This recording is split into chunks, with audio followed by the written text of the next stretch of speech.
Hello, everyone, and welcome back to Nightmare Narratives. I can picture some of you already in bed, maybe some of you just getting home from work. Wherever you are, whatever time it is, I'm glad you're here. If this helps you relax or sleep, please like and subscribe. It means a lot. Now let's get you comfortable, and I'll tell you tonight's story.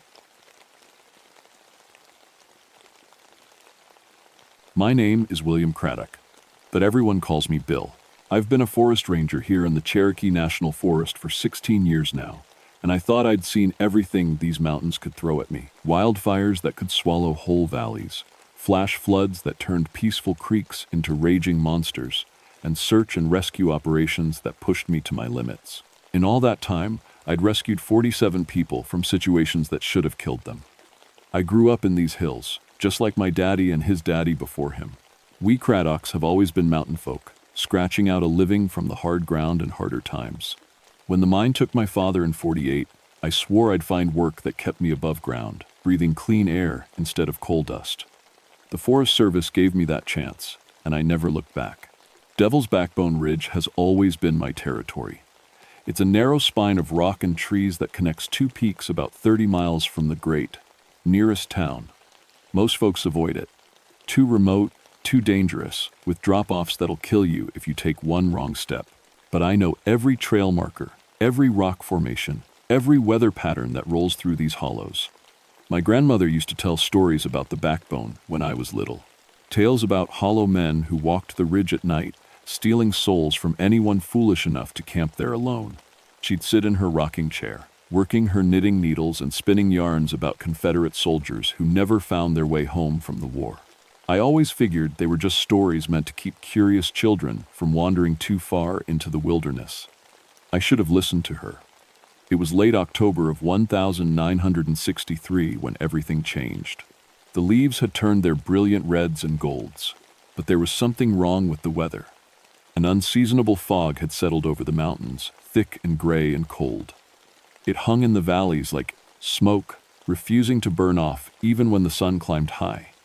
The temperature kept dropping too, 20 degrees colder than it should have been for that time of year. That's when the Henderson brothers came stumbling into my ranger station, white as sheets and talking nonsense about empty men walking the ridge. They were experienced hunters, the kind of men who could track a deer through snow and find their way home in the dark. But here they stood, shaking like leaves and begging me to go back for their gear. "We ain't going back up there, Bill," the older brother, Tom, kept saying. "Something ain't right about that place, something that don't belong." His younger brother, Pete, just nodded and stared at his boots. "Saw them walking in the fog," he whispered. "Men without faces, wearing old gray clothes. They were coming toward our camp, moving like they had all the time in the world." I've heard a lot of stories from scared campers over the years. Bears that sound like camp, monsters in the dark, wind through the trees that sounds like voices, shadows that look like creatures when you're tired and spooked. Usually, I can calm folks down with a cup of coffee and some common sense. But the Henderson brothers were different. These were men who'd been hunting these woods since they were boys. If something had scared them this bad, it was worth checking out. "I'll head up there tomorrow," I told them. "Probably just some drifters looking for a place to camp. Nothing to worry about." But even as I said it, I felt a chill that had nothing to do with the weather. Something in the way Pete's hands shook when he reached for his coffee cup. Something in the way Tom kept glancing toward the windows, like he expected to see those empty men pressing their faces against the glass. I spent the rest of that evening checking my equipment. Radio, first aid kit, flares, my service pistol, standard gear for a search and rescue operation. I told myself it was routine, just another day on the job. But I couldn't shake the feeling that I was preparing for something else entirely. That night, I dreamed about my grandmother's stories for the first time in 20 years. I hiked up to Devil's Backbone the next morning, following the trail markers I'd installed myself 5 years earlier. The fog was even thicker than it had been the day before, rolling between the trees like something alive. My breath steamed in the cold air, and I had to stop twice to button my jacket tighter. The Henderson brothers' campsite was exactly where they said it would be, set up in a small clearing about halfway along the ridge. But what I found there made my blood run cold. Their tent was still standing, but the flaps hung open like a gaping mouth. Inside, Their sleeping bags were laid out neat and tidy, like they'd just been made. No signs of a struggle, no indication they'd left in a hurry. Their cooking gear was cleaned and stacked by the cold fire pit. Even, their food was still hanging in a bear bag, untouched. But their clothes were gone, not stolen, arranged. I found Tom's hunting jacket spread out on the ground about 50 yards from camp, arms outstretched like he'd been crucified. Pete's boots were placed heel to heel in a perfect line, pointing toward the ridge. Their pants and shirts were folded and stacked on a flat rock, with their socks rolled up and placed on top like an offering. The hair on the back of my neck stood up. In 16 years of search and rescue, I'd never seen anything like it. People don't fold their clothes and arrange them in patterns when they're running for their lives. I pulled out my radio to call for backup, but all I got was static.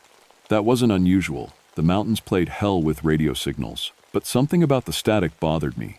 It wasn't the usual crackling and popping you'd expect. It sounded almost like whispers, too faint to make out the words. That's when I noticed the silence. No birds, no insects, no squirrels chattering in the trees or wind rustling through the leaves. Just dead, heavy silence that pressed against my eardrums like water. In all my years in these woods, I'd never heard such complete quiet. Even in the depths of winter, there was always some sign of life. I checked my compass, thinking maybe I could find tracks leading away from the camp. The needle spun lazily in circles, unable to find magnetic north. I tapped the glass, figuring it was broken, but the needle kept spinning. Iron deposits, I told myself. The ridge had plenty of iron ore in the rock. That had to be what was throwing off the compass. Just a natural magnetic anomaly. But even as I made excuses, I knew something was wrong. The cold was getting worse, seeping through my jacket like it was made of paper. My breath came out in thick clouds, and I could feel frost forming on my mustache. I decided to follow the ridge and look for more signs of the Henderson brothers. Maybe they'd panicked and run, leaving their clothes behind in their hurry to get away. People did strange things when they were scared. The trail along the ridge was narrow, with steep drop-offs on both sides. Normally, I could walk it with my eyes closed, but the fog made everything different.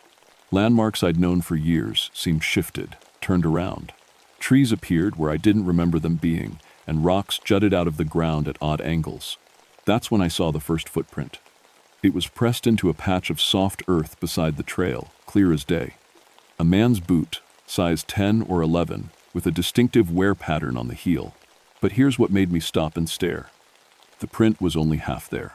It started normal at the toe, but by the heel, it had faded to almost nothing, like whoever made it was becoming transparent as they walked. I knelt down and studied it closer. The deeper part of the print was ice cold, cold enough to make my fingers ache when I touched it. And there was something else, a smell like old copper pennies and wet earth. I followed the trail of half-prints for about 100 yards. They led toward a thick stand of laurel bushes that grew right up to the edge of the ridge. The prints got fainter with each step, until they disappeared entirely just before the laurels. I pushed through the bushes, thorns catching at my jacket and scratching my hands. On the other side was a small clearing I'd never seen before, which was impossible. I'd mapped every inch of this ridge. In the center of the clearing was a circle of stones, each one about the size of a man's head. They were arranged in a perfect ring, with a flat rock in the middle, like an altar. The stones were old, covered in moss and carved with symbols I didn't recognize. Cherokee maybe, but different from anything I'd seen in the museums. And lying on the altar rock was Pete Henderson's wallet. I picked it up with shaking hands. His driver's license was still inside, along with a picture of his wife and 2 kids. $37 in cash. A hunting license dated just 3 days ago. Everything normal, except for the temperature. The wallet was so cold it burned my fingers, like I'd grabbed a chunk of ice.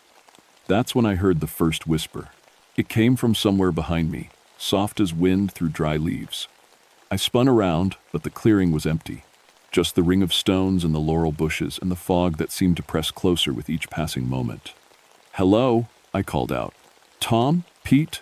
If you're out there, answer me." The whisper came again, and this time I could almost make out words. It sounded like someone calling my name, but from very far away, or very long ago. I stuffed the wallet in my pocket and got out of that clearing as fast as I could. I should have hiked back down the mountain right then, should have called for a full search and rescue team, maybe even the State police. But something kept me on that ridge, something I couldn't name.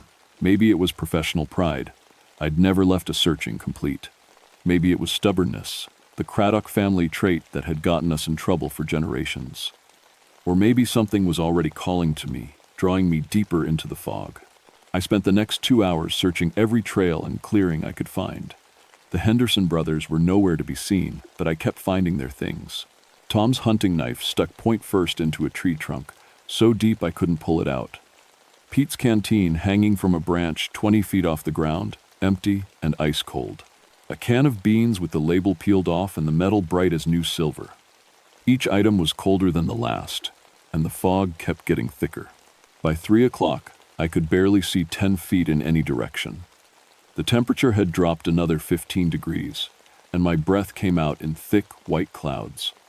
I'd put on my heaviest jacket, but the cold seemed to seep right through it, settling in my bones like an ache. That's when Jake Morrison showed up. Jake was my partner ranger, assigned to the southern section of the forest.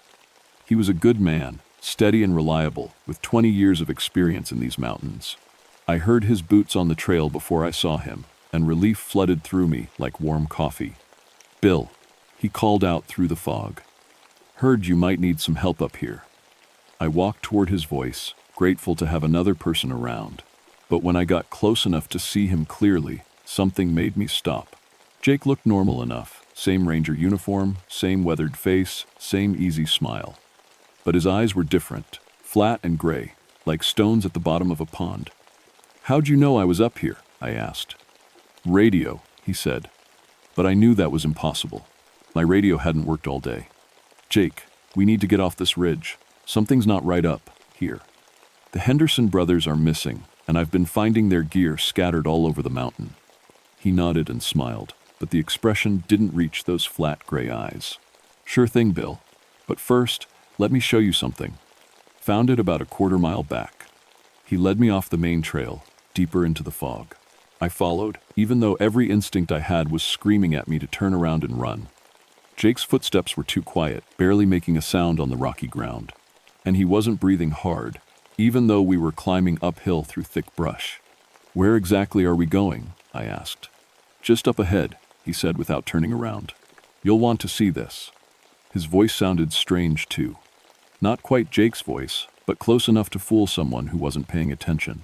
The words had an odd rhythm to them, like he was speaking a foreign language and translating as he went.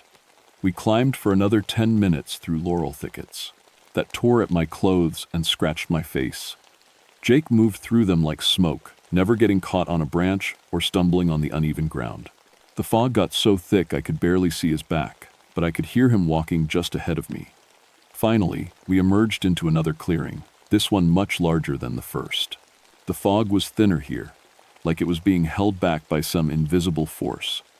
I could see the sky for the first time in hours, dark gray clouds rolling overhead like a storm was coming.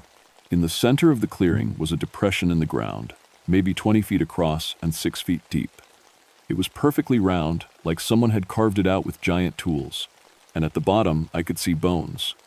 Human bones. Dozens of them, maybe hundreds, bleached white and scattered like leaves. Skulls and rib cages and long arm bones, all mixed together in a pile that rose almost to ground level. "Found it about an hour ago," Jake said, but his voice came from Armand, the wrong direction. I spun around and saw him standing on the opposite side of the pit, even though he'd been right beside me a second before. "What is this place?" I whispered. "Mass grave," he said, and now his voice definitely wasn't Jake's.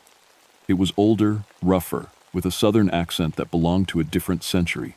From the war, deserters mostly, men who tried to run when the fighting got too hot, they brought them here to die. I backed away from the pit, my hand moving instinctively to my service pistol. "Jake, what's wrong with you? You're talking funny." He laughed, but it wasn't Jake's laugh. It was bitter and cold and full of pain. "Jake ain't here no more, Ranger. Jake's sleeping down there with the rest of them, dreaming dreams he'll never wake up from." That's when I saw the change happen. Jake's face began to blur and shift, like I was looking at him through water. His skin became pale and waxy, and his eyes sank deeper into his skull. His ranger uniform faded to gray, the fabric changing texture until it looked like old wool Military issue from 100 years ago. "You've been walking our ridge all day," the thing that looked like Jake said. "Walking where you don't belong. Touching what ain't yours to touch. Time to pay the price, Ranger man." I drew my pistol and pointed it at him, but my hands were shaking so bad I could barely hold it steady. "What did you do with Jake? Where is he?" "Same place you're going," the hollow man said. "Same place we all go when the fog comes calling." More shapes began to emerge from the fog around the clearing. Tall, thin men in tattered gray uniforms, their faces gaunt and their eyes like empty holes. They moved without sound, gliding over the ground like they weighed nothing at all. There were dozens of them, maybe more, surrounding the pit of bones. The temperature dropped another 20 degrees.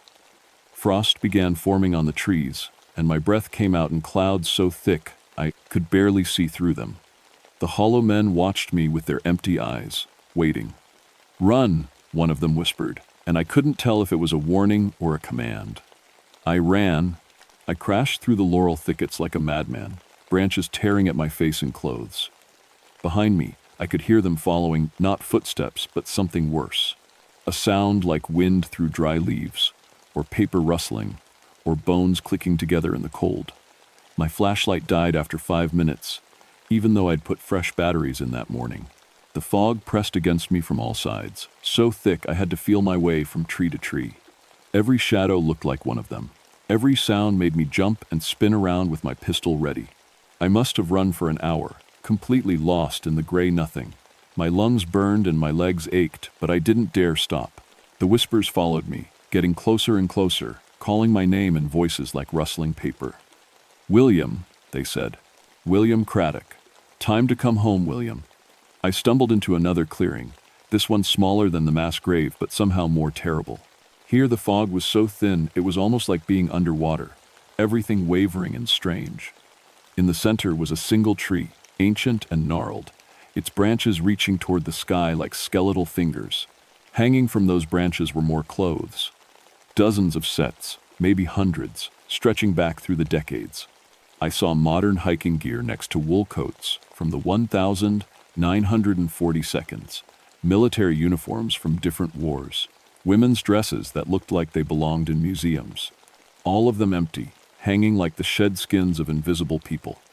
And there, on a low branch where I couldn't miss it, was Jake Morrison's Ranger uniform.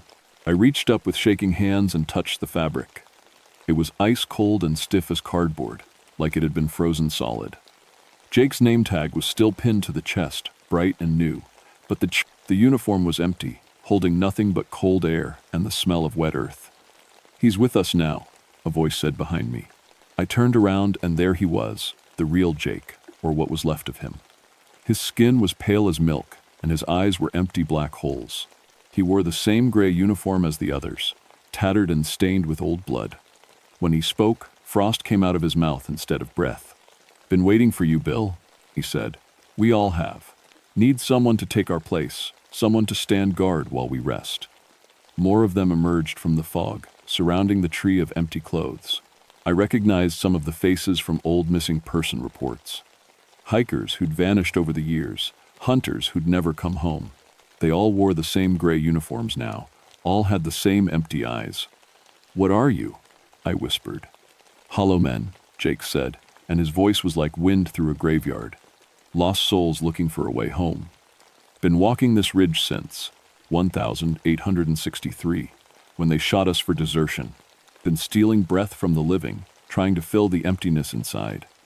I raised my pistol, but my hand was shaking so bad I could barely aim. "Stay back, I'm warning you." They laughed, all of them together, and the sound was like ice cracking on a frozen pond. "Bullets can't hurt us, Bill. We're already dead. Have been for 100 years. The cold was getting worse, seeping into my bones like poison. I could feel it trying to steal my breath, my warmth, my life. The hollow men stepped closer, reaching out with fingers like icicles. That's when I remembered my grandfather's stories. Joseph Crow Feather had been Cherokee, married to my grandmother back when such things were scandalous in these parts. He'd told me stories about the old ways, the protective rituals his people used against evil spirits. I'd always thought they were just tales, but standing there in that clearing with death reaching for me, I was willing to try anything. I pulled out my pocket knife and cut my palm, letting blood drip onto the frozen ground. Then I began to chant the words my grandfather had taught me when I was 10 years old. Cherokee words I hadn't spoken in 20 years. The hollow men stopped moving. Their empty eyes widened with something that might have been fear. "He knows the old words," one of them whispered. "He carries the protection." I kept chanting, mixing Cherokee with fragments of prayers my grandmother had taught me. The blood from my cut hand steamed when it hit the ground, melting the frost in a small circle around my feet. "You have no power here," I said, surprised by the strength in my own voice. "This is sacred ground, protected by older laws than yours. Go back to your graves and leave the living alone." For a moment, I thought it might work. The hollow men wavered like smoke, their forms becoming translucent. The fog began to thin, and I could see stars appearing overhead. But then Jake stepped forward, and his empty eyes burned with cold fire. "Cherokee magic," he said. "Strong, but not strong enough.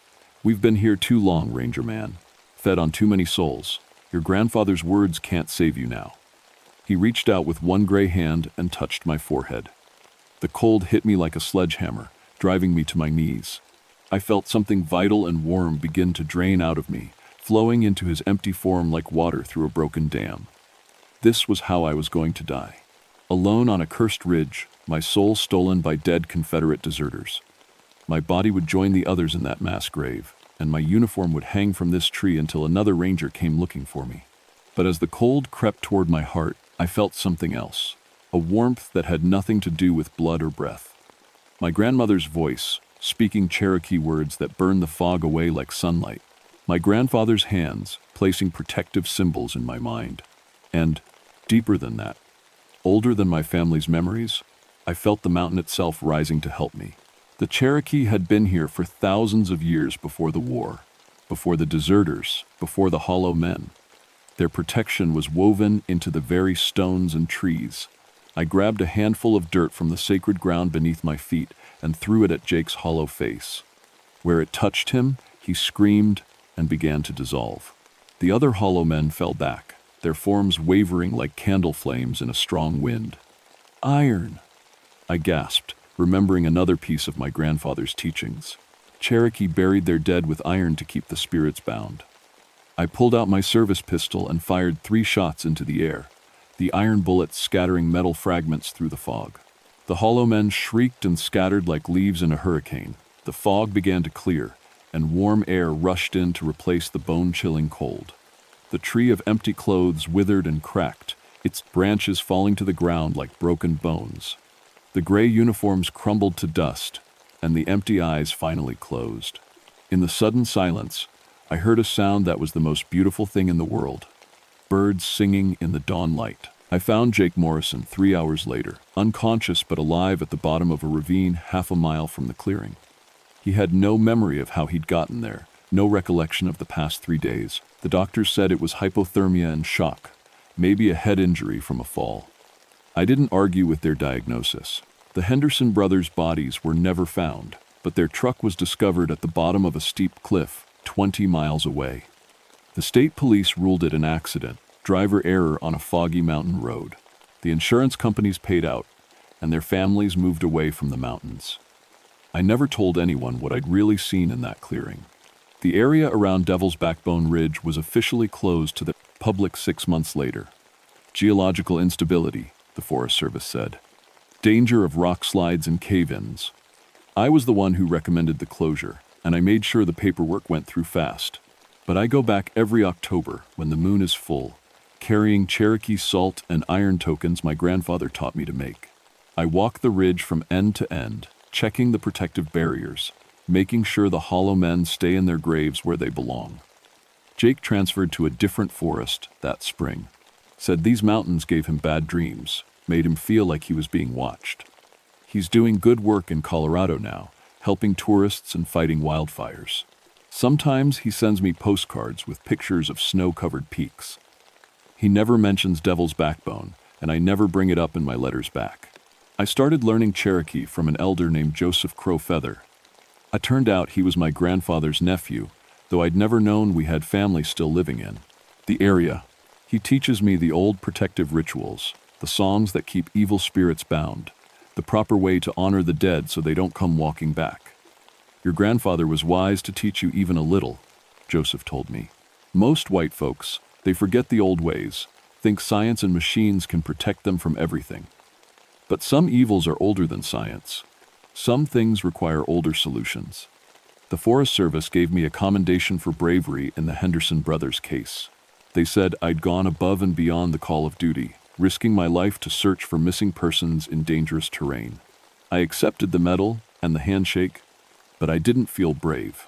I felt like a man who'd looked into hell and barely escaped with his soul intact.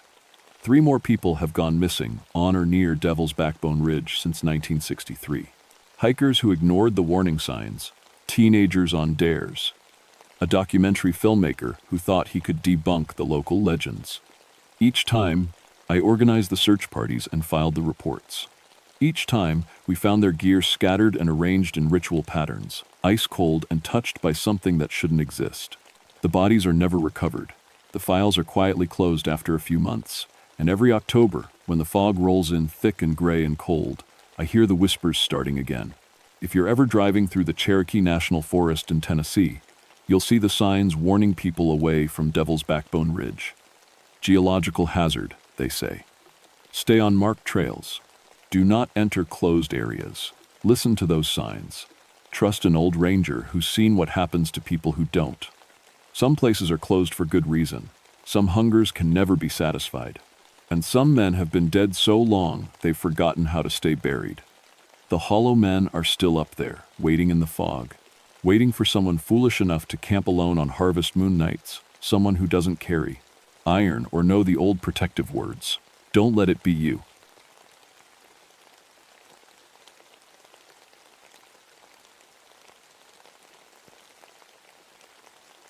My name is Margaret Thornberry, but everyone calls me Maggie. I've been a park ranger here in the Pisgah National Forest for 11 years now, and I thought I'd seen everything these mountains could throw at me. Bears, lost hikers, flash floods, you name it.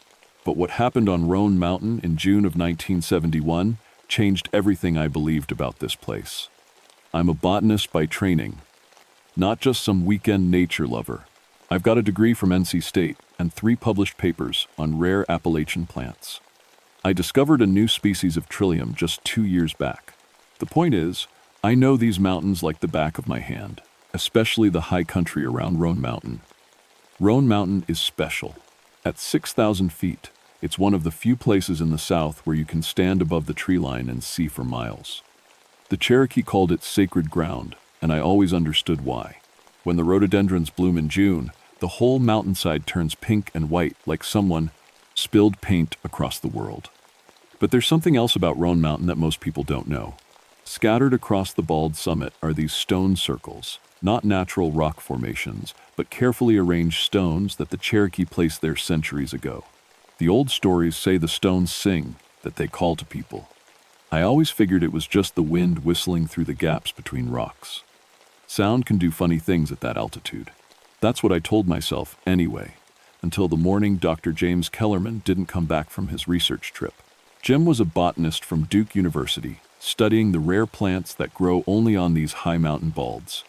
Good man, careful researcher. He'd been camping up there for 3 days, collecting samples of the Gray's lily that blooms nowhere else in the world. When he missed his radio check-in 2 days running, I hiked up to find him. The weather had been strange that week. June is usually clear and mild up there, perfect for research work. But we'd been getting these sudden thunderstorms that seemed to come out of nowhere, rolling across the bald like they were hunting for something. The air itself felt heavy, like it was holding its breath. I found Jim's camp exactly where it should be, but something was wrong. His tent was still zipped up tight, his equipment laid out neat as you please, but Jim was nowhere around. His radio was on the ground next to his sleeping bag, crackling with static. When I picked it up, I heard something that made my skin crawl. A low humming sound, almost like singing, coming through the speaker. I spent 3 hours calling his name, following his marked research trail. The weird thing was, all his plant samples were still in their collection bags, but they were arranged in perfect spirals around the stone circles. Jim was too professional to leave his work scattered like that, and the plants themselves looked strange. Too green, too perfect, like they were growing faster than they should. That's when I found him. Jim was lying in the center of the largest stone circle, arms spread wide like he was making snow angels. At first I thought he was just unconscious, maybe hit by lightning during one of those sudden storms. But when I got closer, I could see his eyes were wide open, staring straight up at the sky. His skin was gray as ash, and when I touched his wrist to check for a pulse, his arm crumbled like old paper. The stones around him were humming. Not the wind. I know what wind sounds like. This was different, like a choir of voices too low to hear but loud enough to feel in your chest. The sound seemed to come from inside the stones themselves, vibrating up through the ground and into my bones. I've seen plenty of dead bodies in my time as a ranger. Heart attacks, falls, hypothermia. But I'd never seen anything like what happened to Jim Kellerman. It was like something had sucked all the life right out of his mint. Tim left nothing but a shell that fell apart at the touch. I radioed for help, but the static on my radio was so bad I could barely get through. Every time I tried to call, that low humming sound would start up again, drowning out everything else. Finally, I gave up and hiked back down to the ranger station to call for a recovery team. But when we came back the next morning with the medical examiner and 3 other rangers, Jim's body was gone. The only thing left was a perfect outline in the grass where he'd been lying, and every blade of grass inside that outline was dead.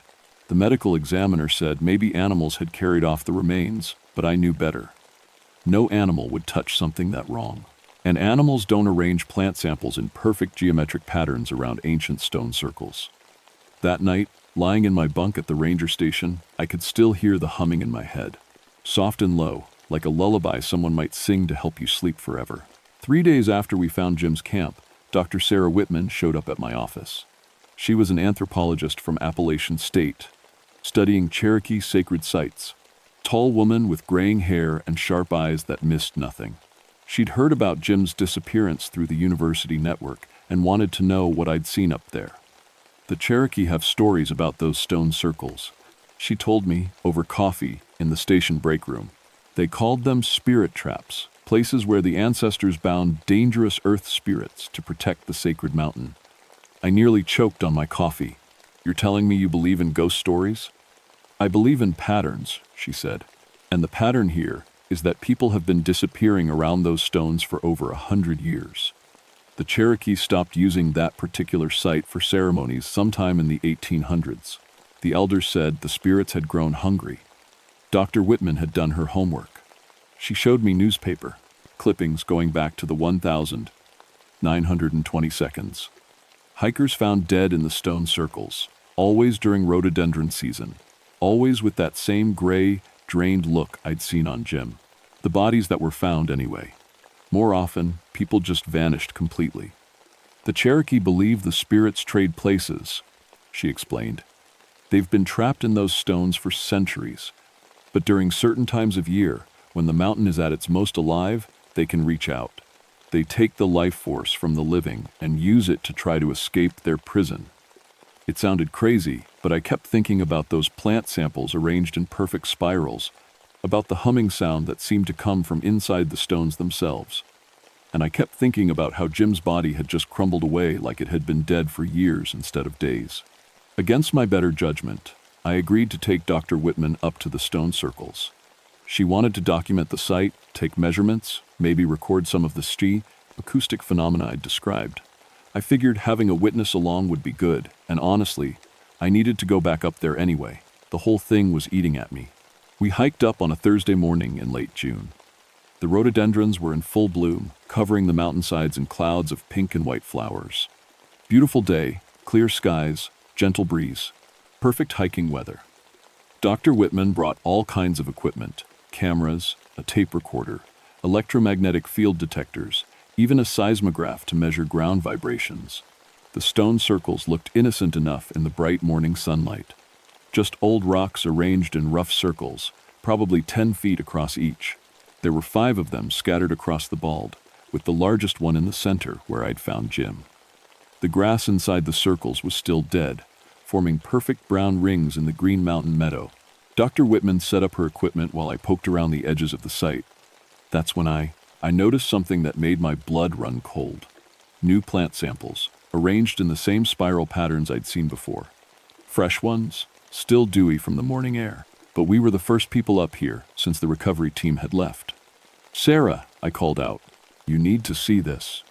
She came over with her electromagnetic detector, which was beeping like crazy. "The readings here are off the charts," she said. "It's like there's a massive electrical field coming from underground." That's when we heard the humming. It started soft, so low you felt it more than heard it. Dr. Whitman's tape recorder picked it up immediately, the needle jumping into the red zone. The sound seemed to be coming from all 5 stone circles at once, a harmonic vibration that made the air itself seem to shimmer. "Are you getting this?" I asked, but Dr. Whitman didn't answer. She was staring at the largest stone circle, with a strange expression on her face, like she was listening to something I couldn't hear. The humming got louder, and I started to feel dizzy. The rhododendron blooms around us began to sway, even though there wasn't any wind. They were moving in rhythm with the sound, like they were dancing to music only they could hear. "Sarah?" I reached out to touch her shoulder, but she stepped away from me, walking slowly toward the center stone circle. Her movements were jerky, unnatural, like a puppet on strings. The electromagnetic detector in her hand was shrieking now, the needle pinned all the way to the right. But Dr. Whitman didn't seem to notice. She was walking straight toward the dead grass in the center of the circle, the same spot where I'd found Jim's body. That's when I saw them, shapes moving inside the stones, like heat mirages on a summer road. They flowed and shifted, pressing against the rock from the inside like they were trying to get out. The humming got so loud I had to press my hands over my ears, but it didn't help. The sound, I was coming from inside my head now. Dr. Whitman stepped into the dead circle. The moment her foot touched the brown grass, every rhododendron bloom on the mountainside turned to face her. Thousands of flowers, all moving at once, all pointed at the stone circle like a crowd watching a performance. The humming rose to a pitch that made my teeth ache. And Dr. Whitman started to change. Her hair began to turn gray, not the natural gray of aging, but the dead gray of ash.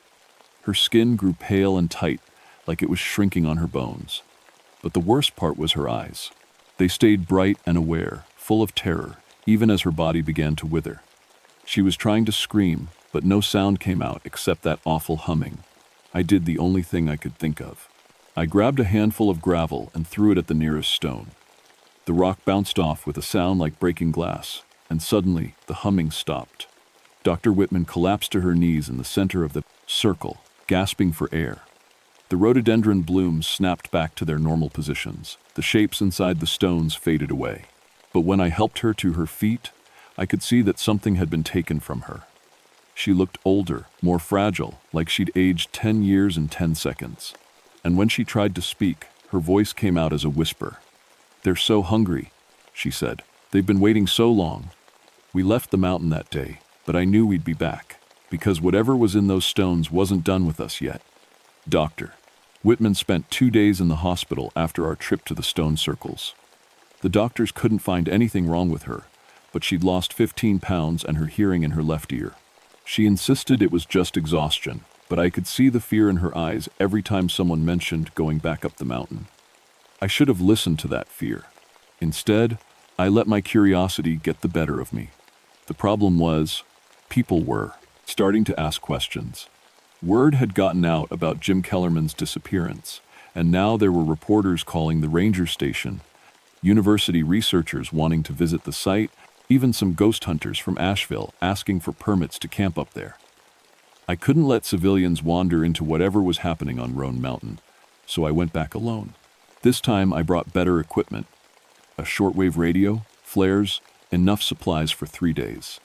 I figured if I could document what was really happening up there, maybe I could find a way to stop it, or at least keep people away until I figured out what we were dealing with.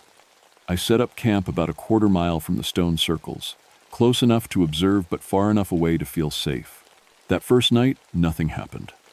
I sat by my fire, watching the circles through binoculars, but they just looked like old rocks in the moonlight. The second night was different. I woke up around midnight to the sound of my radio crackling. Static at first, then slowly resolving into that low humming sound I'd heard before. But this time, there were voices mixed in with the humming, whispers in a language I didn't recognize, rising and falling like wind through trees. Cherokee. It was Cherokee, spoken with accents so old they sounded like they came from another world entirely. I grabbed my binoculars and looked toward the stone circles. They were glowing. Not bright, just a soft phosphorescence like foxfire on rotting logs. The light pulsed in rhythm with the voices on the radio, and I could see shapes moving between the stones. Tall figures that seemed to be made of mist and moonlight, circling the dead grass where Jim had died. One of them looked right at me. Even from a quarter-mile away, I felt its eyes lock onto mine. The thing raised what might have been an arm and pointed straight at my camp. The voices on the radio got louder, more urgent, and suddenly I understood what they grief were saying, even though I don't speak Cherokee. Come home, come home, come home. My campfire went out all at once, like someone had thrown a bucket of water on it. The temperature dropped 20 degrees in as many seconds, and something started walking toward me through the darkness. I couldn't see it clearly, just a shape that was darker than the night around it. But I could hear its footsteps in the grass, slow and deliberate, getting closer with each beat of my heart. The voices on the radio were chanting now, dozens of them, maybe hundreds, all calling me home to a place I'd never been. I ran, stumbled through the darkness with my flashlight beam dancing crazily ahead of me, crashed through rhododendron thickets, and tripped over rocks. But I didn't stop until I reached the tree line. Only then did I look back. The stone circles were blazing with cold fire now, bright enough to see from miles away. The shapes dancing around them had multiplied, filling the entire bald with their ghostly forms. And in the center of it all, in the largest circle, I could see a figure that looked almost solid, almost human. It was wearing a park ranger uniform. It was Jim Kellerman, or what was left of him. He raised one gray hand and waved at me, and his mouth opened in a smile that was too wide, too full of teeth that glowed like the stones around him. The voices on my radio laughed. I didn't sleep that night. I hiked straight back to the ranger station and locked myself in my office until sunrise. But I couldn't stop thinking about what I'd seen, about Jim standing in that circle, part of whatever was haunting the mountain now. The next day, Dr. Whitman showed up at my door. She looked terrible, thinner than before, her hair gone completely white, but her eyes were determined. I talked to my grandfather, she said. He's Cherokee, from the old families that remember the stories. He told me what we're dealing with. She sat down across from my desk and pulled out a leather-bound notebook filled with handwritten Cherokee words and their English translations. They're not evil spirits, she said. They're ancestors, Cherokee warriors who volunteered to be bound to the mountain to protect it from something worse. But the binding was supposed to be temporary, just until the real threat passed. They've been trapped there for over 200 years, and they're desperate to be free. Free to do what? I asked. To pass on to the spirit world where they belong. But they can't leave unless someone takes their place. That's why they drain the life from people who enter the circles. They're trying to create new guardians so they can finally rest. I thought about Jim's gray, crumbling body, about the way Dr. Whitman had aged in those few seconds inside the circle. So they're killing people to escape? They're trying to trade places with the living. But it doesn't work the way they think it will. The people they drain don't become guardians. They just become part of the hunger. That's why Jim is still up there. He's trapped between life and death, helping them hunt for more victims. Dr. Whitman leaned forward, her voice dropping to a whisper. My grandfather says there's only one way to stop them. Someone has to go up there and perform the release ceremony, set them free the proper way. But it has to be done during the peak of their power, when the mountain is most alive. When's that? She looked at me with those haunted eyes. Tomorrow night, during the new moon, when the rhododendrons reach full bloom. I knew what she was asking. I knew it was probably suicide. But I also knew that if we didn't do something, more people were going to die. And maybe, just maybe, we could put Jim's spirit to rest. What do we need? I asked. Dr. Whitman smiled for the first time since I'd met her. Tobacco, white sage, cedar branches, and more courage than any sane person should have. The spirits of Roan Mountain had been waiting over 200 years for freedom. Tomorrow night, we were going to give it to them. Or die trying. Dr. Whitman's grandfather was named Thomas Swimmer, and he was the oldest man I'd ever met. He must have been 90 if he was a day, but his eyes were sharp as flint, and his hands steady as he showed us how to prepare for the ceremony. "The spirits are not your enemy," he told us in his small cabin near Cherokee. "They are warriors who sacrificed everything to protect the sacred mountain. But their sacrifice was never meant to be eternal. They grow angry because they have been forgotten, abandoned to guard against a threat that passed long ago." He taught us the proper words, the right way to hold the sacred tobacco, how to arrange the cedar branches around the circle. Most importantly, he warned us about what we would face. "They will test you," he said. "They will try to make you afraid, to make you run. They have been alone so long that they do not trust easily. You must show them that you come in peace, that you remember their sacrifice." "What if they don't believe us?" Dr. Whitman asked. Old Thomas was quiet for a long moment. "Then you will join them in their prison, and the mountain will have new guardians whether it needs them or not." We drove back to Roan Mountain as the sun was setting. The whole way up, Dr. Whitman clutched the leather pouch of ceremonial tobacco like her life depended on it. Maybe it did. The rhododendrons were in full bloom, more beautiful than I'd ever seen them. Every flower seemed to glow in the twilight, and the air was thick with their sweet scent. But underneath that sweetness was something else. The smell of old earth and older secrets, of things that had been buried but never truly died. We hiked up to the stone circles by headlamp, our footsteps muffled by the thick grass. The mountain felt different tonight, more alive somehow. The shadows seemed to move. Every breeze carried whispers in languages I didn't understand. The stone circles were waiting for us. They weren't glowing yet, but I could feel the power building in them like electricity before a storm. The dead grass in the center of each circle was perfectly preserved, brown and brittle after all these weeks. And scattered around the largest circle were fresh bones, white and clean, like they'd been picked by careful hands. "Jim," Dr. Whitman whispered. I nodded. The spirits had been feeding well. We set up the ceremony exactly as Thomas Swimmer had taught us, cedar branches at the 4 directions around the largest circle, white sage burning in a small fire at the center, and the sacred tobacco offered to the spirits with the ancient words that Dr. Whitman pronounced carefully in Cherokee. For a long time, nothing happened. We sat by our small fire, speaking the ritual words over and over, calling to the trapped ancestors with promises of freedom and respect. The moon rose, thin as a blade, casting everything in silver light. Then the humming started. It came from deep underground this time, so low it was more vibration than sound. The stone circles began to glow with that cold fire I'd seen before, and the shapes started forming inside the rocks. But tonight they looked different, more solid, more real, and there were so many of them.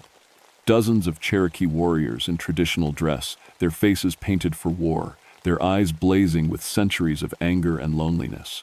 They moved around the circles like they were dancing, but their dance was full of rage and desperate hunger. In the center of the largest circle, Jim Kellerman stood watching us. He looked more solid than the others, but wrong in ways that made my skin crawl. His park ranger uniform was rotting on his body, and his face was the gray color of old bone. When he smiled, his teeth were black as tar. "You came back," he said, and his voice was the sound of wind through a graveyard. "I knew you would. The mountain calls to its own." "We're here to help, Doctor," Whitman said, standing up with the tobacco pouch in her hands. "We know about the binding. We know you've been trapped here against your will." The Cherokee warriors stopped their dancing and turned to look at us. Their eyes were like holes in the world, dark and hungry and full of pain that went back generations. "Help?" Jim laughed, and the sound made the stones ring like bells. "You want to help? Then join us. Take our place. Let us finally rest." "That's not how it works, Doctor," Whitman said firmly. "The binding can be broken properly, with honor, the way it was meant to be. You don't need to trap new guardians. You just need to be released." The warriors began to move again, but this time they were moving toward us. Jim stepped out of the circle, his feet leaving gray prints in the grass, and I could see the hunger in his dead eyes. "Too late," he whispered. "Too late for ceremonies and pretty words. We are so hungry, and you are so alive." The temperature dropped like a stone. Our breath came out in white puffs, and frost began to form on the grass around us. The warriors were getting closer, reaching out with hands that looked like gray mist but felt real enough to kill. That's when Dr. Whitman did something I'll never forget. She stepped into the largest stone circle. The moment her feet touched the dead grass, every warrior froze. Jim's gray face twisted with confusion. The humming stopped so suddenly that my ears rang with the silence. "I offer myself freely," Dr. Whitman said in Cherokee, her voice carrying across the mountain clear as a bell. "Not as a prisoner, but as a willing guardian. Let these spirits pass to their rest, and I will take their place." "No!" I shouted, but it was too late. The stones erupted with light so bright it burned my eyes. When I could see again, Dr. Whitman was changing. But not the way Jim had changed. Her gray hair turned white as snow, and her eyes began to glow with the same cold fire that burned in the stones. But she didn't look dead or drained.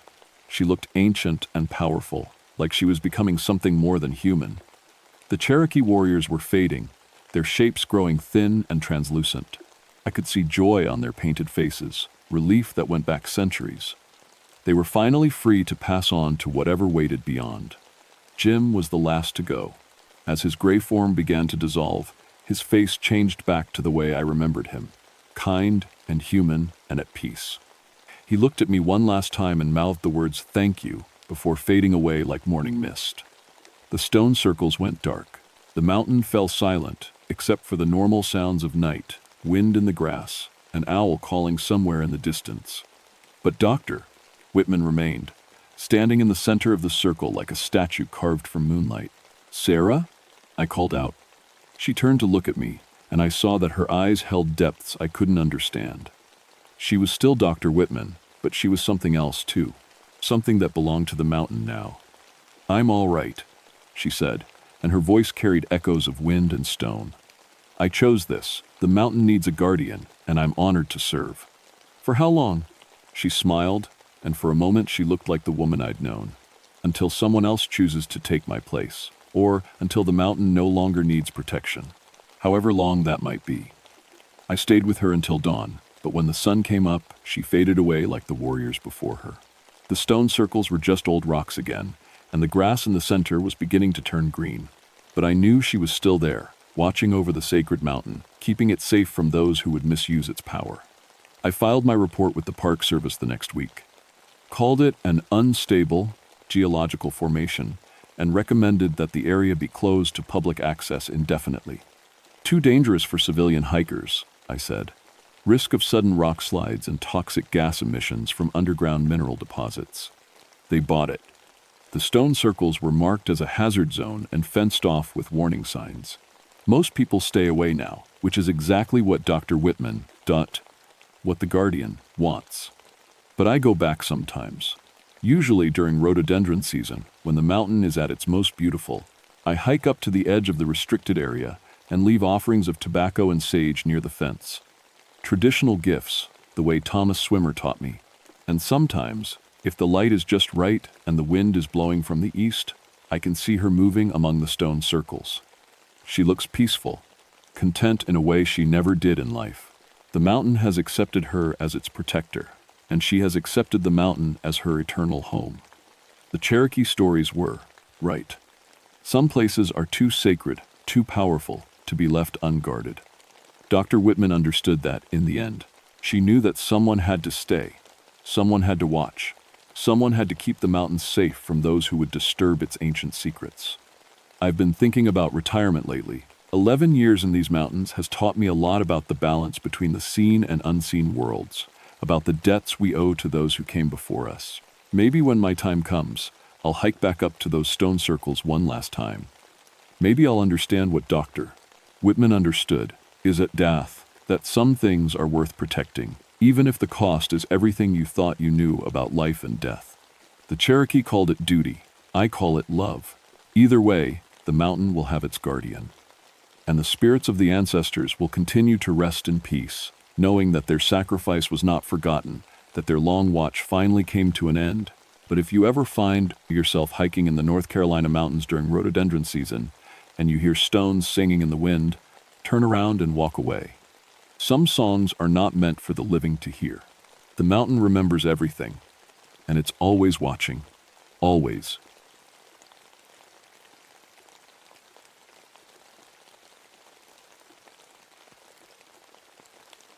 My name is Daniel Kirkpatrick, but everyone just calls me Dan.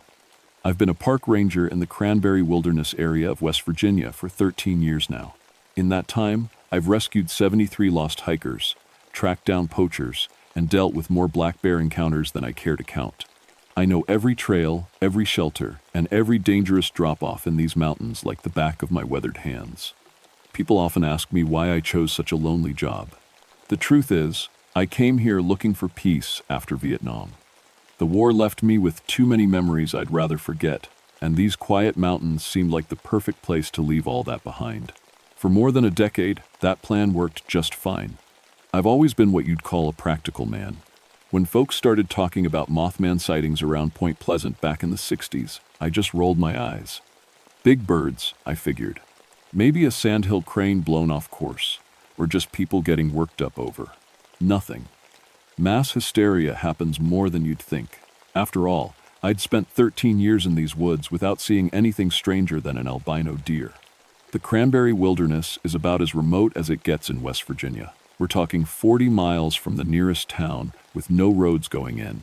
Just old mining trails and footpaths that wind through some of the most beautiful and dangerous country on the East Coast.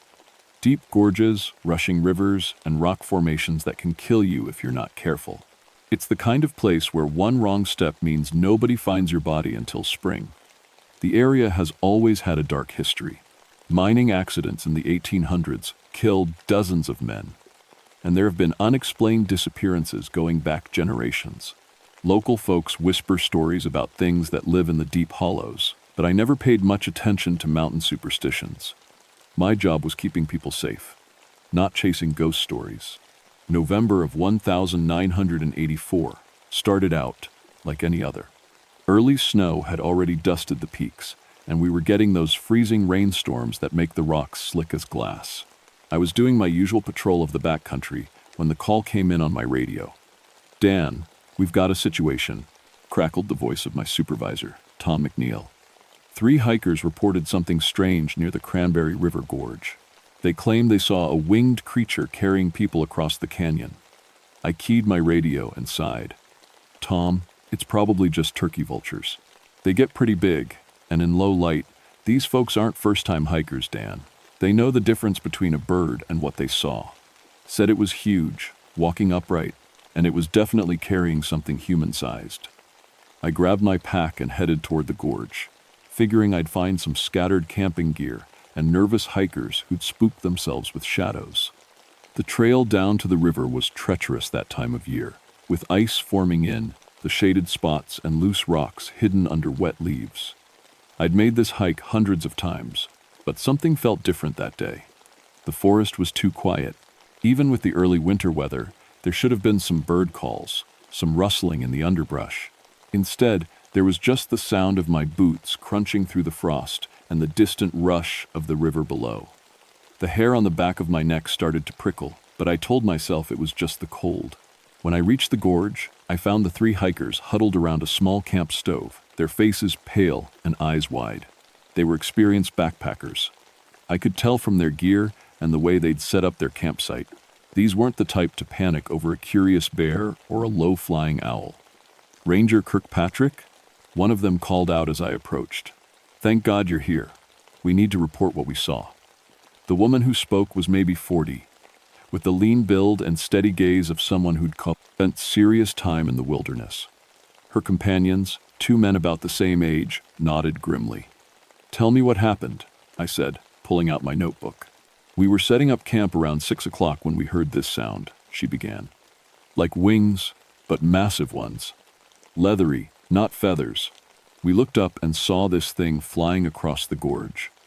It was carrying something," one of the men added, "something that looked human-shaped, just clutched in its claws like a doll." I scribbled notes, keeping my expression neutral. "How far away were you? What were the lighting conditions?" "Maybe 100 yards," the woman replied. "Still had good light, though the shadows were getting long. This wasn't a bird, Ranger. It was at least 8 feet tall with wings that had to span 15 feet easy." I asked a few more questions, took down their contact information, and assured them I'd investigate. They packed up and hiked out that evening, clearly eager to get away from the Dan Gorge. I radioed Tom and told him I'd found nothing conclusive, just some spooked hikers who'd probably seen a large bird in poor lighting. But that night, as I made camp near the river, I heard something that made my blood run cold. The sound of massive wings beating overhead, so low I could feel the air pressure change. I grabbed my flashlight and swept the beam across the canopy, but saw nothing except dark branches swaying in the wind. I told myself it was just a great horned owl hunting late, but deep down, something had changed. The mountains I'd called home for 13 years suddenly felt like they were watching me. 3 days later, Tom sent me back to the gorge with Rangers Mike Foster and Lisa Garrett. 2 more groups of hikers had reported sightings, and now we had our first missing person report. A solo hiker named David Chen had failed to check in at the ranger station as planned. Mike was a good kid, maybe 25, with 5 years of experience and enough sense to follow orders. Lisa had been with the service for 8 years and knew these mountains almost as well as I did. If anyone could help me figure out what was happening, it would be them. We started our search at Chen's last known position, a campsite about 2 miles upstream from where the hikers had reported their sighting. What we found there made no sense at all. Chen's backpack was hanging from a tree branch 30 feet off the ground. Not thrown there, hung there, as if someone had carefully placed it on the limb. His sleeping bag was spread out normally, his camp stove was set up for dinner, but there was no sign of Chen anywhere. How does a backpack end up that high? Mike asked, craning his neck to look up at it. I studied the tree carefully. No claw marks on the bark, no broken branches that would suggest someone had climbed up. Lisa, radio for climbing gear. We need to get that pack down. While we waited for equipment, we expanded our search. That's when we found the first nest.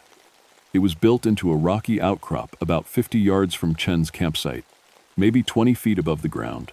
From a distance, it looked like a normal eagle's nest, just bigger. But when I got my binoculars on it, my hands started shaking. The nest was full of human belongings: watches, jewelry, bits of clothing, camping gear, all arranged in neat patterns like some kind of bizarre collection. And scattered throughout were bones, lots of them, bleached white and clean. Jesus Christ, Lisa whispered when I handed her the binoculars. What kind of animal does that? I'd seen plenty of strange animal behavior in my years as a ranger, but nothing like this. Bears might raid campsites, but they didn't build nests and arrange human belongings like trophies. Eagles didn't collect jewelry and camping equipment. We need to call this in, Mike said, his voice tight with worry. But before I could reach for my radio, we heard it, the sound of massive wings beating somewhere above the forest canopy. All 3 of us looked up, scanning the trees, but saw nothing. Then Lisa screamed. A shadow passed over us, so large it blocked out the late afternoon sun for several seconds. The shadow moved wrong, not like a bird or aircraft, but like something that shouldn't be able to fly at all. When the shadow passed, my radio crackled with static. Mike's GPS unit started beeping error messages. Lisa's flashlight flickered and went out, even though she'd put fresh batteries in that morning. What the hell was that? Mike demanded, his voice cracking. I didn't have an answer. 13 years in these mountains, and I'd never seen anything that could cast a shadow that size. The biggest birds in West Virginia were turkey vultures, and their wingspan topped out around 6 feet. This shadow had to be 3 times that size. We used climbing gear to retrieve Chen's backpack, but found nothing inside that. Explained how it had gotten so high in the tree. His wallet was there, his food, his extra clothes, everything a hiker would need. No signs of a struggle, no blood, no damage to the pack itself. As we made our way back toward the ranger station, the feeling of being watched grew stronger. Every few minutes, one of us would spin around, certain we'd heard footsteps or seen movement in the trees. But there was never anything there. That night, we camped together instead of splitting up like we normally would. None of us wanted to be alone in those woods after what we'd seen. Around midnight, I was awakened by a sound I'll never forget, a low, mournful call that echoed through the gorge like nothing I'd ever heard before. It wasn't quite animal, wasn't quite human. It was the sound of something that was profoundly, impossibly wrong. Mike sat up in his sleeping bag, eyes wide. Did you hear that? Before I could answer, Lisa grabbed my arm. Look up, she whispered. High above the gorge, silhouetted against the star-filled sky. Something was flying back and forth in a deliberate pattern, something with wings that seemed to span the entire width of the canyon. As we watched, frozen with terror, the thing let out another one of those awful calls. Then it dove. Not toward us, but toward something on the far side of the gorge. We heard a brief, cut-off scream that sounded human, followed by the heavy beat of wings growing fainter as whatever it was flew deeper into the wilderness. I keyed my radio, but got nothing but static. The thing was jamming our communications somehow, cutting us off from the outside world. "We need to get out of here," Mike said, his voice barely above a whisper. But I knew we couldn't just run. Someone, or something, was out there killing people, and we were the only ones who could stop it. The problem was, I had no idea what we were dealing with. As dawn broke over the gorge, we found fresh evidence of the night's horror. On the far side of the canyon, another campsite had been destroyed. Gear scattered everywhere, a tent shredded like paper, and another set of human belongings added to the growing collection in the impossible nest. But no body. Whatever this thing was, it wasn't just killing people, it was taking them somewhere. Tom sent in 2 more rangers and a state police officer when we failed to check in the next morning. Our radios had been dead for almost 12 hours, and the backup communication system wasn't working either. Something about the gorge was creating a dead zone that cut us off from the outside world. The new arrivals were Rangers Bill Martinez and Sarah Kim, along with Trooper James Wright, all experienced outdoors people, all skeptical of our reports until we showed them the evidence. "I've been tracking poachers for 15 years, Martinez said, studying the nest through binoculars. "Never seen anything like this. What kind of animal builds nests this high and collects human belongings?" Wright was examining claw marks we'd found in the soft earth near Chen's campsite. "These tracks are over a foot long," he said. "Deep, too. Whatever made them has to weigh at least 300 pounds. The tracks were unlike anything in any field guide. 3 long talons in front, 1 shorter, 1 in back, like a bird of prey but scaled up to impossible size. The stride length suggested something that could walk upright when it chose to. That's when Sarah found the bone bridge. She'd been exploring a narrow section of the gorge, looking for alternate routes, when she called out for the rest of us to come see what she'd discovered. We rappelled down about 40 feet to a natural ledge that overlooked the rushing river below. Spanning the narrowest part of the gorge was a structure that made my blood freeze. Human bones, dozens of them, had been carefully woven together with sinew and plant material to create a bridge across the canyon.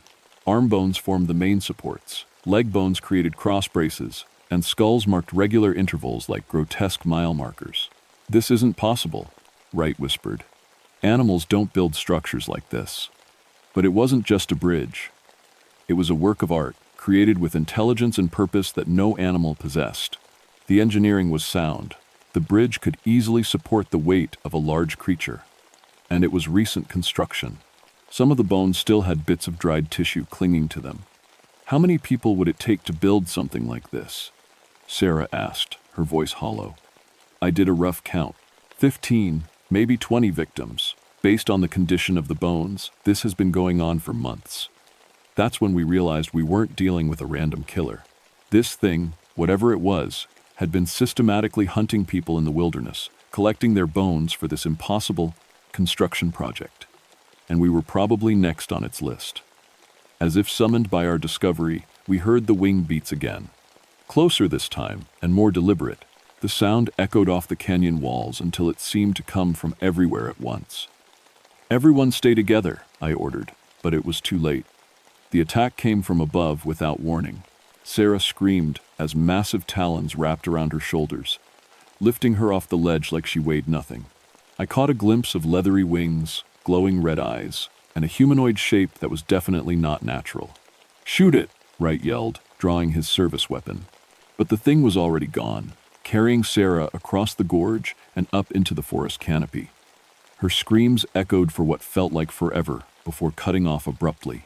Martinez was on his radio, trying to call for backup, but getting nothing but static. "We're completely cut off," he reported. "Whatever this thing is, it's jamming all our duffet, the communications." That night, we made camp in a defensive position, with our backs to a rock wall and clear sight lines in all directions. Nobody slept. We took turns on watch, keeping our flashlights and weapons ready, but the thing didn't attack again. Instead, it tormented us. All night long, we heard Sarah's voice calling for help from somewhere across the gorge. Not screams of pain, but normal conversation, like she was just out of sight and trying to get our attention. "Help me find my pack," her voice would call. "I think I dropped it near the river." Or, "Hey guys, I found another way across. Come check this out." But it wasn't really Sarah. The voice was just slightly wrong, too flat, too emotionless. Like something was mimicking human speech without understanding what the words meant. "It's trying to lure us away from camp," Mike whispered. "Splitting us up."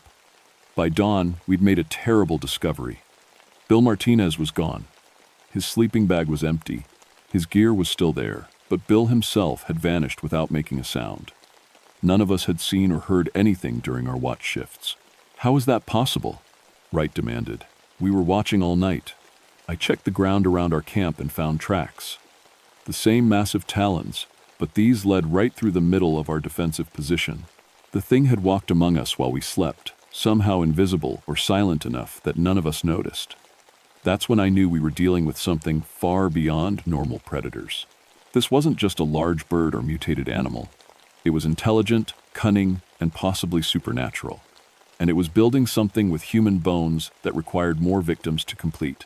With Bill Martinez missing and our communications still jammed, we had to make a choice. Abandon the search and try to hike out for help, or stay and face whatever was hunting us. Trooper Wright wanted to leave immediately, but I couldn't abandon. Sarah and Bill, if there was any chance they were still alive. "We need to find that thing's base of operations," I told the others. "If it's building bridges, it has to have a central location where it keeps its materials." Mike and Lisa agreed to help me search, but Wright decided to try hiking out alone to bring back reinforcements. We watched him disappear up the trail, hoping he'd make it to civilization before the creature found him. We never saw Wright again. Following the bone bridge across the gorge, we discovered a network of similar structures throughout the canyon system. Not just bridges, but platforms, walkways, and what looked like ritual sites. All built from human remains, all showing the same impossible engineering skill.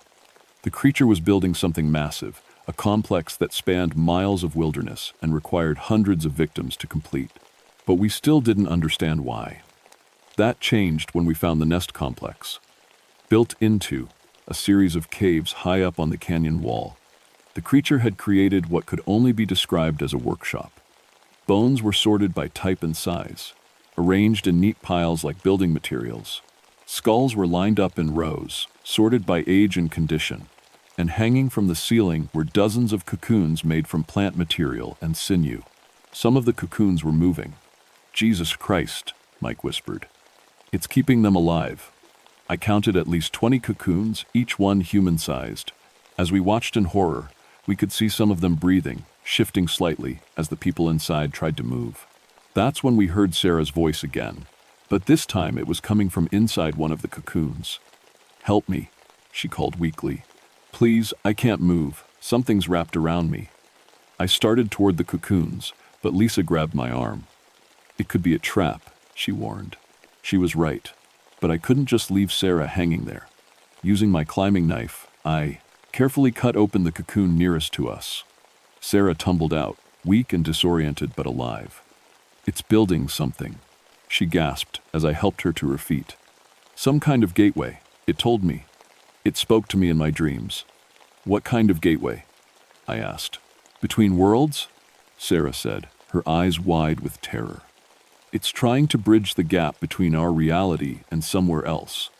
Somewhere dead. The bones aren't just building material, they're anchors. Each person it kills becomes part of the structure." That's when the creature appeared. It dropped from the cave ceiling without warning, landing between us and the exit. Standing upright, it was every bit as terrifying as the hikers had described. 8 feet tall, with leathery wings that scraped the cave walls when it spread them. Its eyes glowed red in the darkness, and when it opened its mouth, we could see rows of sharp teeth designed for tearing flesh. But the worst part was its voice. When it spoke, it sounded almost human. "You should not have come here," it said, the words echoing strangely in the confined space. The bridge must be completed. Your bones will serve well. Mike raised his weapon, but the creature moved faster than anything that size should be able to. It knocked him down with one sweep of its wing, sending his gun clattering into the darkness. I reached for my own sidearm, but the thing was already in the air, talons extended toward my chest. At the last second, I dove sideways, rolling behind a pile of sorted bones. The bridge connects worlds.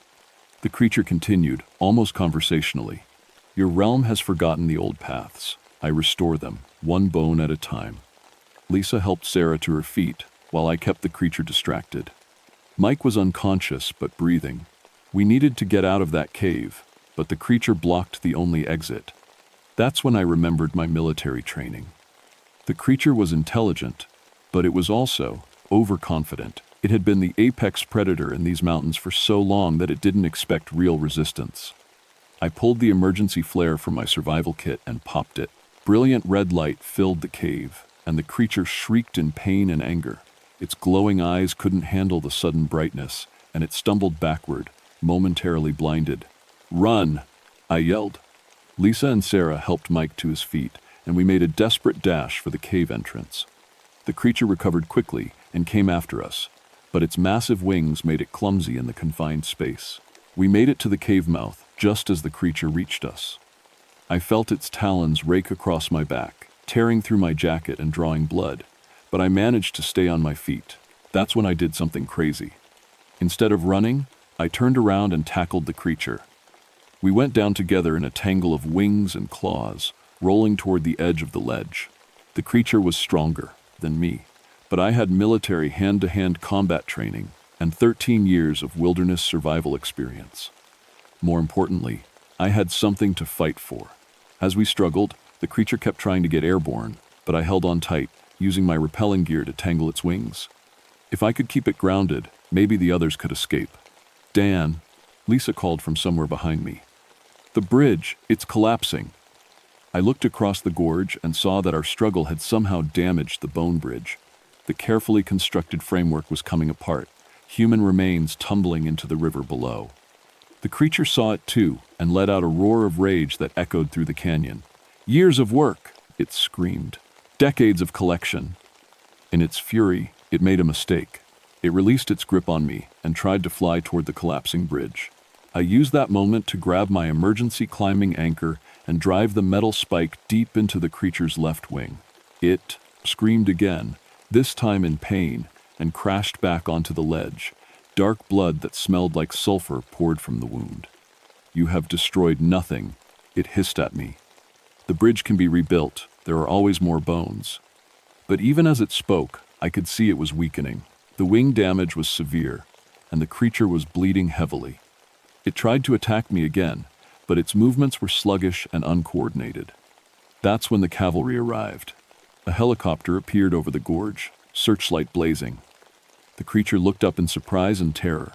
It had probably never seen aircraft before. The pilot must have spotted us on the ledge because the chopper moved in closer, its rotor wash making it impossible for the creature to take flight. The Mothman, because that's what it was, I realized, looked at me with those terrible red eyes one last time. "This is not finished," it said. "The bridge must be built. The gateway must open." Then it leaped from the ledge and vanished into the darkness below. The official report blamed the deaths on a rogue black bear and unstable rock formations. The Cranberry River Gorge was closed to hikers indefinitely, with warnings about geological hazards and dangerous wildlife. Sarah, Mike, Lisa, and I were transferred to different parks, and we all signed non-disclosure agreements about what we'd seen. But I know the truth, and so do the other survivors.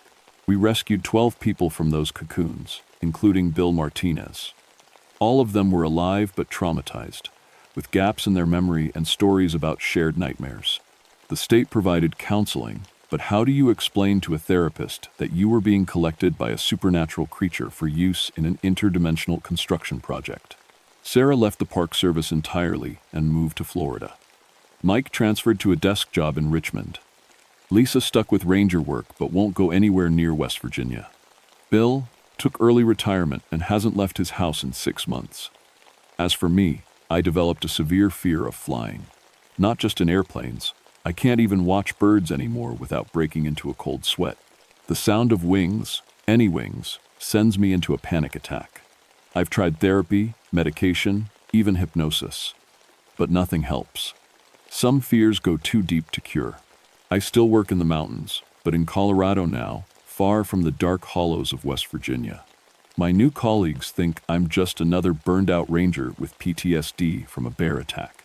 They don't know that sometimes, on moonless nights, I still hear that awful call echoing across the peaks. The creature is still out there. I know because people still disappear in the cranberry wilderness. Hikers who ignore the closure warnings, researchers who don't believe in geological hazards, local kids who dare each other to explore the Forbidden Gorge. The official reports blame exposure, falls, and animal attacks, but the death numbers are wrong. Too many people, vanishing too regularly, all following the same pattern. It's rebuilding the bridge. The bone bridge I saw was just one part of a larger project. The creature, the Mothman, the Bone Bridge Collector, whatever you want to call it, is trying to create a permanent gateway between our world and something else. Something dead and hungry that wants to cross over. Every missing person provides more building material. Every unexplained disappearance brings it closer to completion. I've tried to warn people, but who's going to believe a story like that? Rangers are supposed to be rational, practical people who deal with facts, not folklore. When I mention supernatural predators and interdimensional bridges, people just nod politely and change the subject. So I'm telling you this story instead. If you're planning to hike in the mountains of West Virginia, especially around the cranberry wilderness, please be careful. Travel in groups, carry emergency beacons, and never camp alone. If you see large shadows moving overhead or hear massive wings beating in the darkness, don't investigate. Get out of there as fast as you can. And if you find bones arranged in patterns that don't look natural, or come across structures that seem too complex for animals to build, report it immediately. Don't try to be a hero. The creature is intelligent, powerful, and absolutely determined to complete its work. The bridge is still growing, one bone at a time. And someday, if we're not careful, it's going to finish what it started. When that happens, the mountains of West Virginia are going to become a gateway to somewhere humanity was never meant to go.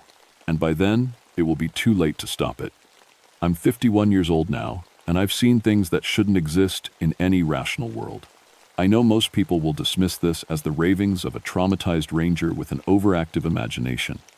But if you're reading this, and you're planning to visit those mountains, please remember my warning. Some bridges are never meant to be crossed, and some collections should never be completed.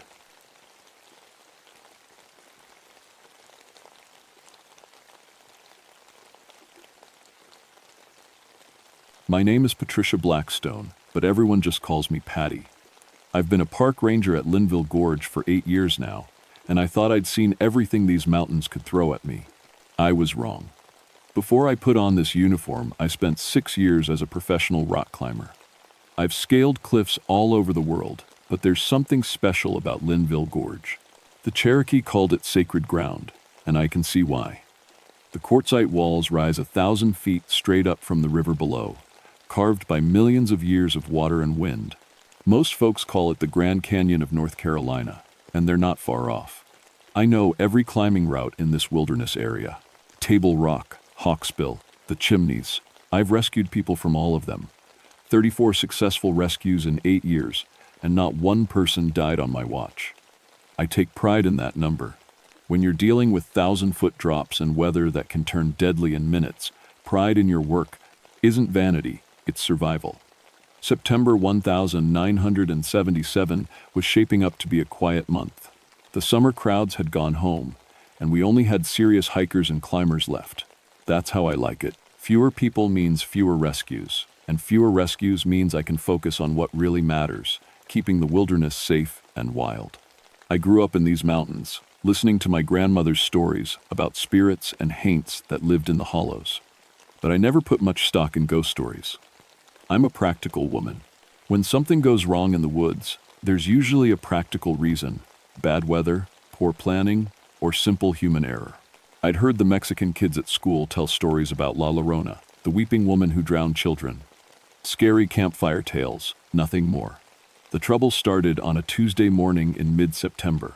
I was checking permits at the Linville Falls parking area when a family approached my truck. Mom, dad, and 2 kids. A boy about 10 and a girl maybe 7. They looked shaken up. "Excuse me, Ranger," the father said. His name tag read, "Hello, my name is Bob from some conference. We camped near the river last night and we heard something strange." "What kind of strange?" I asked, pulling out my incident report pad. "You learn to take everything seriously in this job." "A woman crying," the mother said. She was holding her daughter's hand tight, all night long, like someone was in terrible pain. The little girl looked up at me with wide eyes. She was calling for her babies, she whispered. I heard her say Miss Niños over and over. My Spanish wasn't great, but I knew that meant my children. I felt a little chill run down my spine, but I pushed it away. Probably just another camper having a hard time. Divorces, deaths, all kinds of personal tragedy follow people into the woods. "Did you see anyone?" I asked. "That's the weird part," Bob said. "We looked everywhere with our flashlights. The crying seemed to come from right by the river, but there was nobody there. Sometimes sound carries funny in the gorge," I told them. "Echo can make voices seem closer than they are. Probably someone at a campsite upstream." But even as I said it, I knew it wasn't right. I'd been working these woods for 8 years. I knew how sound traveled through the canyon, and I knew every permitted campsite for miles around. Nobody was supposed to be camping upstream from where this family had set up. After they left, I radioed my supervisor. "Hey Tom, I'm going to check on a possible unpermitted camper near Site 7. "Copy that, Patty. Weather Service says we might get storms this afternoon. Keep an eye on the sky." I hiked the 1.5 miles to the river, following the rough trail that wound between massive boulders and tall pines. The air was still and heavy, the way it gets before a storm. Even the birds seemed quiet. Site 7 was empty, just like it was supposed to be. I checked. The log, Flask campers had checked out 3 days ago. I walked upstream for another 1/2 mile, looking for any sign of people. Nothing. No fire rings, no trash, no trampled grass. But when I got to the bend in the river, where the family said they'd heard the crying, I found something that made me stop cold. Footprints in the mud, small, bare feet. A woman's feet, by the look of them. They came right to the water's edge, like someone had been standing there for a long time. But here's what made my skin crawl. The prints led straight into a solid rock wall. They just ended at the stone, like whoever made them had walked right through 20 feet of quartzite. I stood there for a long time, staring at those prints. The rational part of my brain was working overtime. Maybe the rock had fallen after the person left. Maybe the water had been higher and covered a path. Maybe. But deep down, in the part of me that grew up hearing my grandmother's stories, I knew that was looking at something that couldn't be explained away. The first drops of rain started falling as I hiked back to my truck. By the time I reached the parking area, the storm was in full swing. Lightning cracked overhead, and the wind howled through the pines like something wild and angry. I should have known it was just the beginning. The call came in at 2:17 a.m. I remember the exact time because I was staring at my alarm clock, unable to sleep. The storm had passed, but something in the air still felt wrong. "Patty, we need you at the gorge. Emergency rescue." It was Tom's voice, tight with stress. "What's the situation?" "2 climbers. They were rappelling down the amphitheater when their ropes failed, both in the water." I was already pulling on my boots. "Ropes don't just fail, Tom. I know. That's what's got me worried." Carlos is already en route with the water rescue gear. Carlos Mendez was my partner for technical rescues. Good man, careful, climber. Never took unnecessary risks. If he was worried enough to break out the water gear in the middle of the night, this was serious. I made the drive to Linville in record time, my emergency lights cutting through the darkness. Carlos was already gearing up when I arrived, his face grim in the headlight beams. "What do we know?" I asked. Jim and Sarah Peterson, experienced climbers from Asheville. They've been coming here for years. Jim called for help on his radio before. Carlos paused, before the screaming started. "Screaming? Listen for yourself." He handed me the radio and rewound the tape. Jim Peterson's voice came through clear at first. "This is Peterson to Linville Base. We have an equipment failure." Both our ropes snapped at the same time. That's impossible, but Sarah's in the water. The current's got her. Then came a sound that made my blood freeze. A woman's voice, crying and wailing, but not in English. It was Spanish, mixed with something else I couldn't identify. And underneath it all, Jim Peterson screaming for help. The transmission ended with a splash and static. "How long ago?" I asked. 47 minutes. We both knew what that meant. Water temperature in September was maybe 60 degrees. Even an experienced swimmer wouldn't last long. The hike down to the amphitheater normally took 30 minutes. We made it in 15, our headlamps cutting through the darkness between the massive rocks. The sound of rushing water grew louder as we descended. When we reached the river, Carlos swept his light across the surface. "There," he said. Jim Peterson was clinging to a boulder in the middle of the current, about 50 feet downstream from where their ropes hung. He was conscious but barely moving. Hypothermia was setting in fast. "Jim," I called out, "where's Sarah?" He turned his head toward us, and I could see the terror in his eyes. "She went under," he gasped. The woman in white. She pulled her down." Carlos and I exchanged glances. Hypothermia could cause hallucinations, but Jim Peterson was a veteran climber. He'd been in worse situations before. "We need to get him out first," Carlos said. "Then we search for Sarah." It took us 20 minutes to set up a rope system and haul Jim to shore. By the time we got him wrapped in emergency blankets, he was shaking so hard he could barely talk. "Tell me what happened," I said gently. We were halfway down when the ropes just snapped. Both at once. "That's impossible, Patty. These were new ropes, rated for 3,000 pounds. I checked them myself." "What about Sarah?" Jim's eyes went wide. "She hit the water first. I heard her calling for help, and then..." He stopped, struggling to get the words out. There was this other voice. A woman, crying like her heart was broken, and I saw her, pale dress, long black hair. She was reaching for Sarah. "Hypothermia can cause, I know what I saw." Jim grabbed my arm. "She wasn't human, Patty. The way she moved through the water, like it was air. And her eyes?" He shuddered. "Like moonlight on black water." We spent the next 3 hours searching for Sarah Peterson. We found her at dawn, caught in a tangle of roots near the old Cherokee prayer site 2 miles downstream. She'd been dead for hours. What bothered me wasn't just that we'd lost someone, though that was bad enough. It was the condition of those ropes. I examined them carefully while Carlos worked with the body recovery. Clean cuts, both of them, like they'd been sliced with a razor blade. But there were no sharp edges on the cliff face where they'd been rappelling. Nothing that could have cut through climbing rope like that. "Carlos," I called. "Come look at this." He walked over, keeping his voice low. "What is it?" "These ropes. They didn't fail from wear or stress. Someone cut them." "That's impossible. Jim and Sarah were alone out here." I held up the severed end of the rope. In the morning light, I could see something else that made my stomach turn. The fibers were wet, soaked through, even though the storm had ended hours before they started their climb. "Carlos, feel this."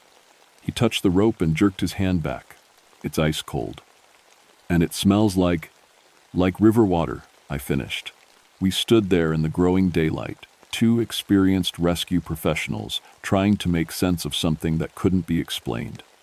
Jim Peterson was a reliable witness, and the evidence didn't lie.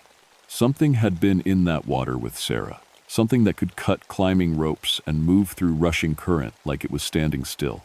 As we hiked back to the parking area with Sarah's body, I kept thinking about those footprints I'd found the day before. Bare feet leading into solid rock, and now wet ropes cut by something that couldn't have been there. I'd spent 8 years in these mountains, and I'd never lost anyone to something I couldn't understand. That record was broken now. And somehow, I knew Sarah Peterson wouldn't be the last. Word spread fast through the climbing community. By the end of the week, half our regular visitors had canceled their permits. The other half came anyway, armed with extra gear and grim determination. Climbers are a stubborn bunch. I should have turned them all away. The incidents started small.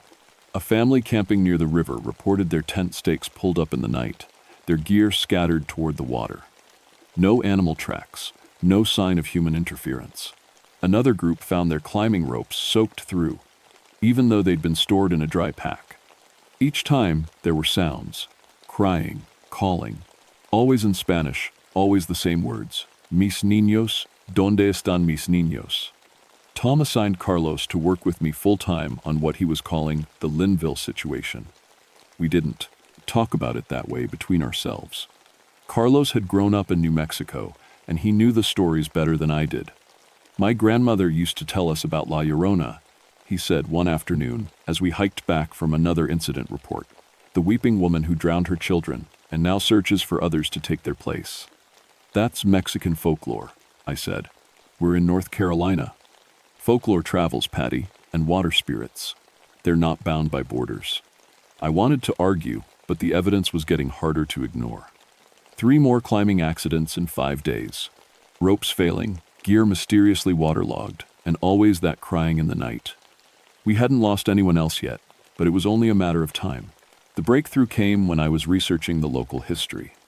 I'd driven into town to check the library archives, looking for anything about drowning incidents or unusual deaths near Linville Gorge. What I found made me understand why the Cherokee had considered this place sacred. In 1823, a flash flood had swept through the gorge during what should have been the dry season. 7 people died, including a Cherokee woman named Ayanna and her 3 children. According to the newspaper account, she'd been visiting from a reservation in Oklahoma, part of a group trying to return sacred items to their ancestral burial sites. The article said Ayanna's body was never found, but her children were discovered miles downstream. Witnesses reported hearing a woman crying and calling in Cherokee for days after the flood, but when search parties investigated, they found no one. More incidents had followed over the years. Always in September, always involving water, always preceded by the sound of a woman weeping. The last major incident had been in 1952, when 2 children from a camping family had wandered away in the night. They were found the next morning at the river's edge, unconscious but alive, with no memory of how they'd gotten there. That night, I couldn't sleep. I kept thinking about those children from 1952 and about Sarah Peterson, and about the way Jim's ropes had been cut clean through. Something was hunting in my forest, and I was supposed to protect people from it. Around midnight, I gave up on sleep and drove back to the gorge. I told myself I was just checking on things, making sure no campers had snuck in without permits. But really, I think I was hoping to find answers. The parking area was empty, but I could hear something as soon as I stepped out of my truck. Crying. Soft and heartbroken, drifting up from the direction of the river. I grabbed my flashlight and radio, then thought better of it. If this was what I thought it was, backup wouldn't help. I left the radio in the truck. The trail down to the water was treacherous in the dark, but I'd walked it 1,000 times. My flashlight beam cut through the darkness between the trees, and the sound of crying grew closer. I was definitely Spanish now, and I could make out the words clearly. Mis niños, ¿dónde están mis niños? I reached the river bend where I'd found those first footprints. In my flashlight beam, I could see fresh ones now, small, bare feet, and this time I could see where they came from. She was standing in the middle of the river. The woman was exactly as Jim Peterson had described her. Pale dress that seemed to glow in the darkness. Long black hair streaming with water, and eyes that reflected my flashlight like an animal's. She was waist-deep in current that should have swept her away, but she stood perfectly still. When she saw my light, she turned toward me. Her face was beautiful and terrible at the same time, like looking at grief itself, given human form. Water streamed from her hair and dress, pooling at her feet even though she was standing in the river. "Mis niños," she said, and her voice carried clearly over the sound of rushing water. "Have you seen my children?" Every instinct told me to run. But I was a park ranger, and this was my territory. "There are no children here," I said. "This is wilderness area. Families camp upstream." She smiled, and it was the saddest thing I'd ever seen. Niños come to the water. Always, they come to the water. That's when I realized what she meant. Children were drawn to rivers and streams. It was natural, and camping families always set up near water sources. She was hunting.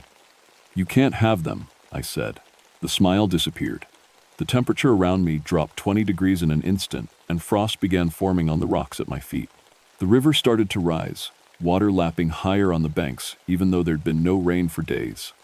"I lost my babies," she said, and her voice echoed off the canyon walls like thunder. "The water took them. Now I take others." The current reached my boots. In seconds, it was up to my ankles, then my knees. The river was flooding, defying every law of nature I understood. I tried to back away, but my feet were stuck. The water held me like cement, and it was getting deeper. Soon, it would be over my head. "Please," the woman said, reaching toward me. "Come to the water. Help me find my children." Her fingers were inches from my face when I heard a voice shouting from the trail above. "Patty, where are you?" "Carlos." He must have seen my truck and come looking. The woman's attention shifted toward the sound, and her grip on the water loosened just enough. I broke free and scrambled up the muddy bank, gasping and shaking. "Here," I called. "Carlos, stay away from the river." By the time he reached me, the water had receded to normal levels. The woman was gone, but I could still hear her crying, fainter now, drifting downstream toward the camping areas. "What happened?" Carlos helped me to my feet. "You're soaked." "We have a problem," I said. "A big one, and we need to warn everyone to stay away from the water." But even as I said it, I knew it was too late. Somewhere in the darkness, a family was sleeping in their tent by the river, and their children were dreaming peaceful dreams. She was coming for them next. We didn't make it in time. Carlos and I ran through the forest, following the sound of crying as it moved downstream toward the permitted camping areas. My radio crackled with static every time I tried to call for backup. The presence of that thing was interfering with electronics. When we reached campsite 12, we found the tent empty. Sleeping bags were still warm, parents' gear scattered around, but no sign of the family. Fresh footprints in the mud led toward the water, 2 adults running, and something else that made my heart stop. Tiny bare feet. A child's prints, walking calmly alongside the impossible tracks of the woman in white. "The water," Carlos said grimly. "She's taken someone to the water." We followed the trail, down to a bend in the river where the current formed a deep pool. That's where we found them. Bill and Janet Morrison from Charlotte, standing waist-deep in the dark water, their eyes blank and staring. Between them was their 7-year-old daughter, Lucy, holding the hand of something that shouldn't exist. The woman in white was clearer now, more solid. In the moonlight, I could see she was beautiful, in a terrible way. Her dress moved with its own current, and water flowed from her hair like a waterfall. She was singing softly in a mix of Spanish and Cherokee, a lullaby that made the air itself feel heavy and wrong. "Ven conmigo, pequeña," she crooned to Lucy. "Come with me, little one. We'll find my babies together." The Morrison parents stood like statues, caught in whatever spell held them. But Lucy was fighting it. I could see the confusion in her face, the fear breaking through the hypnotic pull. "Lucy," I called out. "Lucy, look at me." The little girl's head turned slightly, and for a moment her eyes cleared. "Ranger Patty, I can't move my feet. The water won't let me." The woman in white hissed like steam escaping a kettle. "She is mine now. They are all mine. I will have my children back." "Your children are dead," I said, stepping carefully into the shallows. The water was ice cold and felt thick as syrup. "They've been dead for over 100 years. "No!" Her scream shattered the quiet of the forest. Birds exploded from trees, and the river began to churn. "They live. They wait for me. These niños will bring them home." That's when I understood. She wasn't just taking children. She was trying to trade them. In her broken mind, if she brought enough souls to the water, somehow her own babies would be returned to her. The water rose higher, reaching Lucy's chest. The little girl was starting to panic, struggling against the supernatural current that held her family in place. "Carlos," I said quietly, "my grandmother used to tell stories about water spirits. How do you stop them? In New Mexico, we use salt and prayers. But this isn't just La Llorona, Patty. She's mixed with something else. Something from this land. Cherokee burial ground. Sacred water. A mother's grief strong enough to bind her spirit to this place for over a century and a half. The Cherokee," I said. "We need Cherokee prayers." But we didn't have time to find a tribal elder. The water was up to Lucy's neck now, and her parents were sinking deeper. I could see the woman in white preparing to pull them all under. Then I remembered something from my research. The newspaper article about the 1823 flood had mentioned sacred items. Ayana had been returning them to burial sites when the flood took her family. "You came here to honor the dead," I called out to her. "Your people, your ancestors. You were doing something sacred when the water took your children." She paused, her terrible eyes focusing on me. I was bringing home the bones of my grandmother. The water spirits were angry. They took my babies as payment. Then you know the old ways. You know the proper ceremonies. "I know only grief," she whispered. "I know only the crying that never ends." I waded deeper into the supernatural current, feeling it pull at my legs like quicksand. "Teach me the ceremony.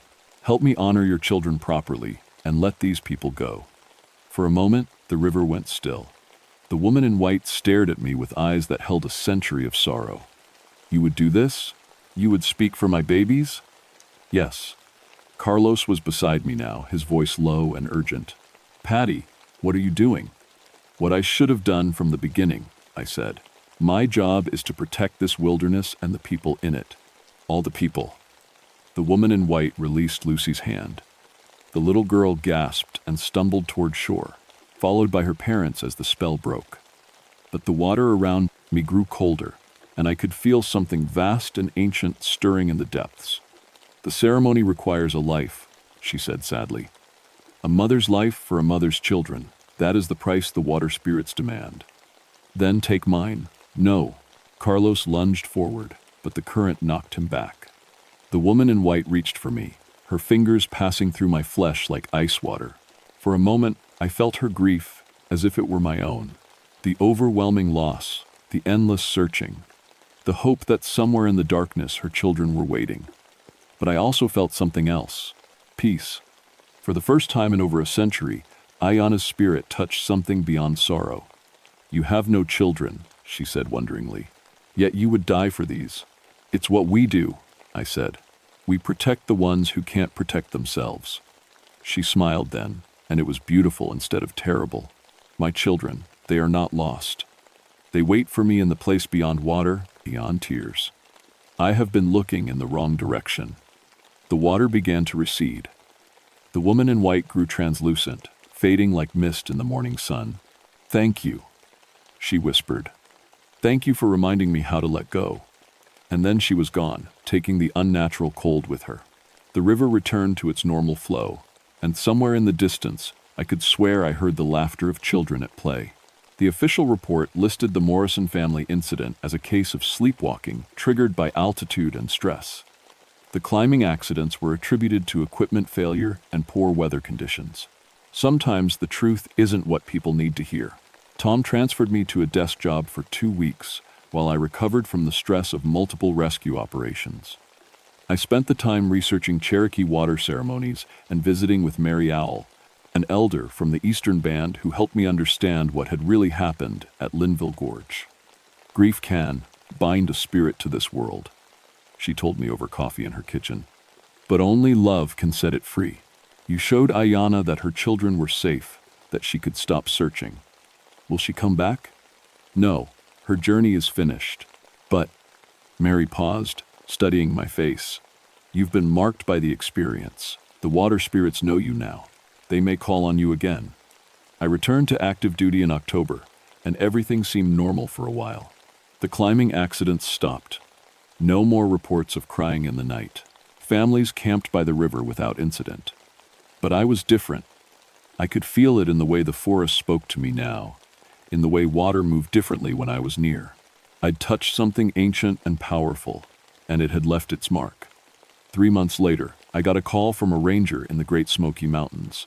"Patty, I heard you handled some unusual incidents at Linville. We've got something similar here. Missing hikers, strange sounds, equipment failures near water. Could you come take a look?" I packed my gear that same afternoon.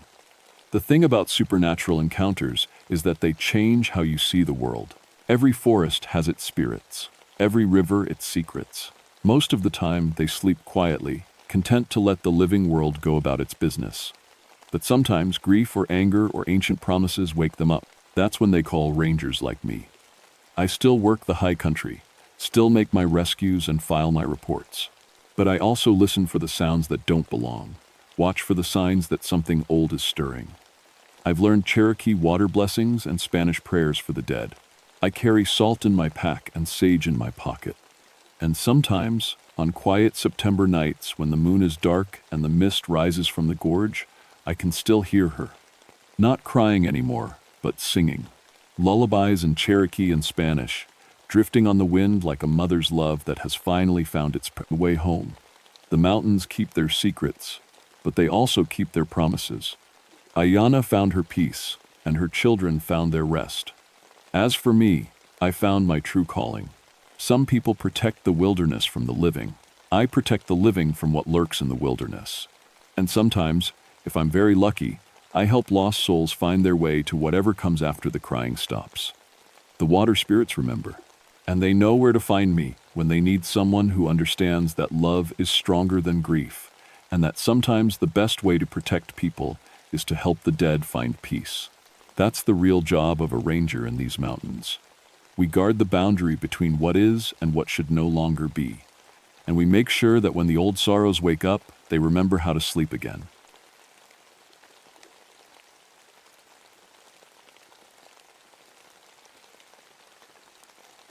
My name is Michael Stormcrow, and I've been a park ranger on Grandfather Mountain for 19 years. 19 winters above the tree line, 47 major storms, and more rescues than I care to count. When people ask me why I chose the highest, coldest, most dangerous posting in the Blue Ridge Mountains, I tell them it's because someone has to do it. But the truth is simpler than that this mountain chose me. My Cherokee grandmother used to say, Grandfather Mountain was sacred, a place where the spirit world touched ours. She'd tell stories about creatures that walked between worlds, things that hunted in the deep cold. I loved those stories as a kid, but as a grown man with a meteorology degree and 2 decades of mountain experience, I knew better. Wendigos belonged in Canadian folklore, not North Carolina. The only monsters on my mountain were hypothermia, altitude sickness, and people who didn't respect the weather. December 1989 was shaping up to be one of the worst winters on record. The weather station at the summit had been recording temperatures 20 degrees below normal for 3 straight weeks. Ice storms kept rolling through, coating everything in a shell of frozen death. Most years, we'd close the high trails after Thanksgiving, but this year we'd shut down everything above 4,000 feet by Halloween. That's why I was surprised when my radio crackled to life on December 15th with an emergency call. Ranger Station, this is Duke University Research Team 7, the voice said, cutting through static. We have a situation at the weather station. 4 team members missing, equipment destroyed. Request immediate assistance. I grabbed the radio. Research Team 7, this is Ranger Stormcrow. What's your current location? Summit Weather Station. We've been here since Monday, conducting cold weather gear tests. Yesterday, our team went out to check instruments and never came back. This morning, we found... Jesus, you need to see this. The line went quiet except for wind howling in the background. Team 7, what exactly did you find? The weather shack is torn apart from the inside. Equipment scattered everywhere. And there's blood. Lots of blood, but no bodies. I looked out my window at the ice-covered peaks, disappearing into gray clouds.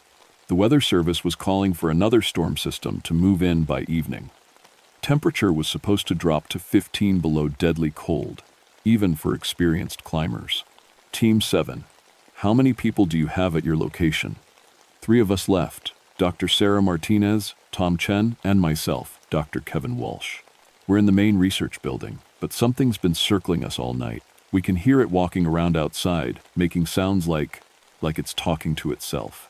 I'd been on enough mountain rescues to know when people were starting to panic. Altitude, cold, and isolation could make anyone imagine things. But the destroyed equipment and missing people were real problems that needed real solutions. Sit tight, Team 7. I'm coming up with a rescue team. Stay inside, keep warm, and don't go out for any reason. I'll be there in 4 hours. Hurry, Walsh's voice cracked. Whatever killed our people, I don't think it's done. I clicked off the radio and started gathering gear. High-altitude winter rescue was dangerous enough without adding paranoid researchers to the mix. But as I loaded my pack with emergency flares, medical supplies, and cold weather gear, I couldn't shake the feeling that something was wrong with this whole situation. The temperature readings on my instruments showed the summit was already at -5, with winds gusting to 60 miles per hour. Normal protocol said to wait for better weather, but 4 missing people meant we couldn't wait. I called for backup. Rangers Tom Bradley and Jennifer Walsh would meet me at the base camp with snowmobiles and rescue equipment. As I drove up the winding mountain road, I thought about my grandmother's stories. She'd always said the mountain had moods, that it could turn angry when disturbed. Looking at the ice-covered trees bending in the wind, I almost believed her. But I was a park ranger, not a storyteller. My job was to save lives, not chase shadows. I had no idea that by morning, I'd be the one running for my life. The snowmobiles could only take us to about 4,800 feet before the trail became too steep and icy. From there, we'd have to climb the last 1,000 feet on foot, carrying full rescue packs in conditions that would kill an unprepared person in minutes. Tom Bradley had been my partner for 8 years. He was built like a bear and twice as tough, with a beard that collected icicles and a laugh that could be heard over avalanches. Jennifer Walsh was newer to the team, but had proven herself on a dozen difficult rescues. She moved through snow like she was born to it, and her medical training had saved more lives than anyone kept track of. "Hell of a day for a house call," Tom said as we strapped on crampons and checked our gear one last time. The wind was getting stronger, and snow was starting to fall in thick, wet flakes that stuck to everything. "Research team's been up there since Monday," I told them. 4 missing, 3 survivors holed up in the station. They mentioned destroyed equipment and blood, but no bodies. Jennifer frowned. "That's strange. If someone was injured badly enough to leave that much blood, they wouldn't get far in this weather. We should find them between here and the summit." We started climbing. The trail zigzagged up the exposed face of the mountain, switching back and forth across granite ledges that had been carved by wind and ice over thousands of years. Even with headlamps, visibility was maybe 10 feet in any direction. The snow was coming down harder now, and the wind kept trying to push us off the narrow path. About halfway up, Tom stopped and pointed his light at something in the snow. "Mike, you need to see this." I worked my way over to where he was standing and looked down. There in the snow was a footprint, but it was wrong. Too big, for one thing. Maybe 14 inches long and shaped like a human foot, but stretched out, with toe marks that looked more like claws. The weird part was how deep it was pressed into the ice. Whatever made it had to weigh at least 300 pounds. "Could be a bear print that got distorted by wind," Jennifer suggested. But she didn't sound convinced. I knelt down and looked closer. Bears didn't walk upright in blizzards, and they sure didn't leave prints this clear in ice-hard snow. More importantly, the print was fresh made within the last few hours. "We stay together from here on," I said. "Whatever made this, it's still around." The higher we climbed, the worse the weather got. My thermometer was reading -12, and the Saint-Bess wind chill had to be pushing -30. Ice was forming on the inside of my goggles, and I could feel the cold trying to creep through every gap in my gear. That's when we found the first body. It was Tom Chen, one of the missing researchers. He was about 100 feet off the main trail, sitting upright against a boulder like he'd stopped to rest.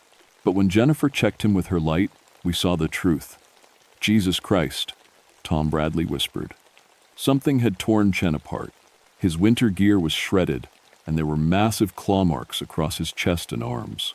But the worst part was his face. It was frozen in an expression of absolute terror, eyes wide open, mouth stretched in a scream that the wind had swallowed. "What could do this?" Jennifer asked. But I was already looking around for tracks. I found them. The same oversized footprints, but this time there were more of them. Circling the body like whatever killed Chen had danced around him first. The prints led away from the trail and up toward the summit, following a path no human could climb in this weather. "We need to get to those survivors," I said. "Now." The weather station sat on a flat area just below the summit, a cluster of small buildings connected by guide ropes to keep people from getting lost in whiteout conditions. As we approached, I could see that one of the structures, the equipment shed, had been completely destroyed. The walls were caved in from the inside, like something had exploded outward with incredible force. The main building was still intact, with warm light glowing from the windows. I knocked on the door and called out, "Park Service, we're here to help." The door opened immediately, and Dr. Kevin Walsh pulled us inside. He was a thin man in his 30s, but he looked like he'd aged 10 years in the past few days. His hands were shaking, and his eyes kept darting to the windows. "Thank God you're here," he said. "It's been circling the building all night. We can hear it scratching at the walls, trying to find a way in." Inside, the other two survivors, Dr. Sarah Martinez and a graduate student named Mike Peters, were huddled around a propane heater. Martinez was bandaging a nasty cut on Peters' arm, and both of them looked like they hadn't slept in days. "Tell me what happened," I said, setting down my pack and accepting a cup of hot coffee that Walsh offered. "We came up Monday to test some new cold weather equipment," Martinez explained. "Everything was normal until Wednesday night. That's when the temperature started dropping faster than our instruments could track. We're talking about a 40-degree drop in 6 hours that's meteorologically impossible." "Where are your missing team members?" Jennifer asked. "Tom went out Thursday morning to check the instruments and never came back. We found him this afternoon, about a quarter-mile down the trail." Walsh's voice dropped to a whisper. Something had eaten parts of him. I thought about the body we'd found, remembering the claw marks and that frozen scream. "What about the other 3? Lisa and David went looking for Tom Thursday evening. We heard them screaming around midnight, but by the time we got our gear on to go help them, the screaming had stopped. We found Lisa's backpack this morning, but it was empty and covered in blood." Peter spoke up for the first time, his voice barely audible over the wind. "There's something else. The equipment shed didn't just fall down. Something broke out of it from the inside. We found footprints leading away, but they weren't human prints. That's when the lights went out. The building was plunged into absolute darkness, except for the glow from the propane heater. Outside, the wind suddenly stopped, leaving an unnatural silence that was somehow more terrifying than all the noise. Then we heard it walking around the building. Slow, deliberate, footsteps crunching through the snow. But the steps were too far apart, like whatever was making them had legs twice as long as they should be. "Nobody move," I whispered, but my hand was already reaching for the emergency flare in my belt. The footsteps stopped right outside the main window. Through the darkness, I could see a shape pressed against the glass, tall, impossibly thin, with eyes that reflected the heater's glow like an animal's. It was looking right at me, and then it smiled, showing teeth that were too long and too sharp to belong to anything human. The thing outside the window didn't move for what felt like hours, but was probably only minutes. It just stood there, studying us like we were specimens in a jar. In the dim light from the propane heater, I could make out more details that made my blood run cold. It had to be 9 feet tall, with arms that hung down past where its knees should be. Its skin looked gray and mottled, like old ice, and steam that was rising from its body, even though the temperature outside was deadly cold. But the worst part was how human it looked, like someone had taken a person and stretched them out, making everything too long and too sharp. Jennifer was reaching slowly for her radio when the creature suddenly moved.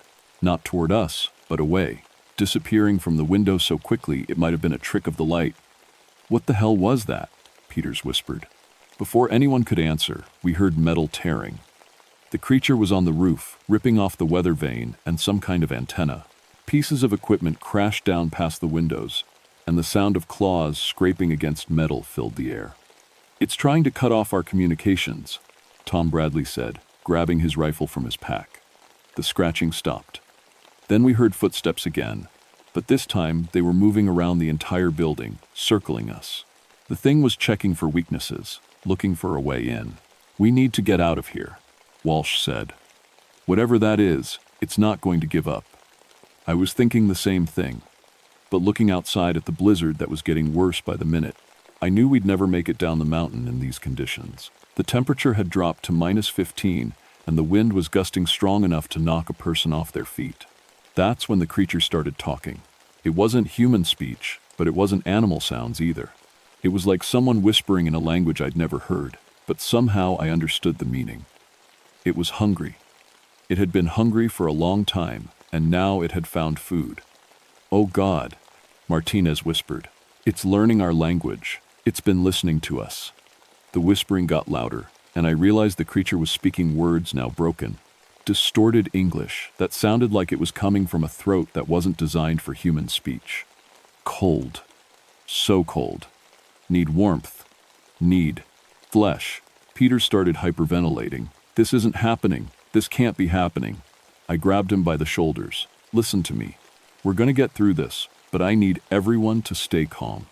Tom, Jennifer, check all the windows and doors. Make sure everything's locked tight. As they moved around the building, I tried to make sense of what we were dealing with. My grandmother's stories came flooding back, tales of creatures that lived in the deep cold. Things that had once been human, but had turned into something else out of hunger and desperation. Wendigo, I said without thinking. Walsh looked at me like I'd lost my mind. What? Cherokee folklore. Creatures that eat human flesh and grow stronger from it. They're supposed to live in the far north, but if the climate's changing. You're talking about fairy tales, Martinez said. There has to be a scientific explanation. The building shook as something heavy slammed into the side wall. Then again, the creature was testing the structure, seeing how much force it would take to break in. Scientific explanation or not, we need weapons, Tom Bradley said, checking his rifle. I've got a .30-06 and about 20 rounds. What else do we have? I took inventory. Emergency flares, a hatchet, a couple of knives, and some basic mountaineering gear. Not much against something that could tear apart a reinforced weather station. The attacks on the wall stopped, and we heard the creature moving again. This time, it was heading for the back of the building, where the emergency generator was housed in a small shed. It's going after our power, Jennifer realized. Sure enough, a few seconds later, the generator coughed and died. The electric heater shut off, leaving us with just the propane unit and our body heat to keep warm. At these temperatures, we'd start getting hypothermia within a couple of hours. Smart, I said. It's not just hunting us, it's wearing us down. That's when we heard Jennifer scream. She was at the back window, shining her flashlight outside. In the beam, we could see the creature dragging something through the snow. It was David Chen, one of the missing researchers. He was still alive, trying to crawl away, but the creature had him by the leg and was pulling him toward the tree line. Tom raised his rifle and aimed through the window, but I pushed the barrel down. You'll hit David, I said. David's already dead, Tom replied grimly. We need to save ammunition for when it comes for us. He was right, but watching that poor guy get dragged into the darkness was one of the hardest things I'd ever had to do. His screams lasted about 30 seconds before the wind swallowed them. The creature came back an hour later. This time it brought friends. We could see them moving around the building, tall, gaunt shapes that seemed to flow through the snow like ghosts. There were at least 3 of them, maybe more. They were communicating with those same whispered words, planning something. How many people have gone missing on this mountain over the years? Martinez asked. I thought about it. Hikers, climbers, research teams. Maybe a dozen people in the past 5 years, all during winter storms. We'd always assumed they'd fallen into crevices or died of exposure, but now, they're not just killing people, I realized. They're making more of themselves. The attacks started in earnest just after midnight. The creatures took turns slamming into the walls, each impact shaking the entire building. They were trying to collapse the structure, and it was working. Cracks appeared in the walls, and snow started blowing in through gaps around the windows. We can't stay here, Walsh said. This building won't last another hour. I looked outside at the storm. Visibility was 0. The wind was strong enough to knock down trees, and the temperature was still dropping. Going out there was suicide, but staying was death too. There's an old Cherokee fire ceremony, I said, thinking of my grandmother's teachings. It's supposed to keep evil spirits away. It might buy us some time. Tom looked at me like I'd suggested we all start speaking in tongues. Mike, this isn't the time for. A massive impact cut him off. One of the creatures had thrown itself against the main door hard enough to crack the frame. Wood splinters flew across the room, and we could see claws reaching through the gap, trying to get enough purchase to rip the door apart. Everyone to the back room, now, I shouted. As we retreated, I grabbed the emergency flares from my pack. If fire was the answer, I was going to give these things more fire than they could handle. The door finally gave way, just as we barricaded ourselves in the small storage room at the back of the building. Through the thin wall, we could hear the creatures moving around, destroying everything they could find. They were looking for us, But they were also doing something else, eating. I could hear them tearing into the food supplies, making satisfied grunting sounds as they fed. They're not just carnivores, I whispered to Jennifer. They eat everything when they're hungry enough. That's when I realized we had one advantage. These things had been starving in the cold for who knows how long. They were so focused on feeding that they might not notice us escaping through the back window. But first, I had to thin out their numbers. I pulled the pins on 2 emergency flares and tossed them into the main room. The brilliant red light exploded through the building, and the creatures shrieked a sound like metal being torn apart. They weren't just hurt by the light. They were terrified of it. "The window now!" I yelled. One by one, we squeezed through the small back window into the howling storm outside. The cold hit us like a physical blow, but we kept moving. Behind us, the creatures were still screaming, and I could smell smoke. The flares had set something on fire. We had maybe a 10-minute head start before they recovered and came after us. 10 minutes to get down a mountain in the worst blizzard I'd ever seen. It wasn't going to be enough. The storm was so bad we could barely see each other, even roped together. Snow was coming down in sheets, and the wind kept trying to push us off the narrow trail. But behind us, we could hear the creatures recovering from the flare attack. Their screams were getting closer. "The emergency shelter," Jennifer shouted over the wind. "There's a cave about half a mile down the north face. We can hole up there until the storm passes." I knew the place. She meant a natural granite overhang that the Park Service had reinforced with supplies for emergencies exactly like this. If we could reach it, we'd have some protection and maybe enough gear to last until morning. The problem was getting there alive. We'd made it about 200 yards down the trail when Tom Bradley stopped suddenly. "Something's wrong," he said. "Listen." I stopped and tried to hear over the wind.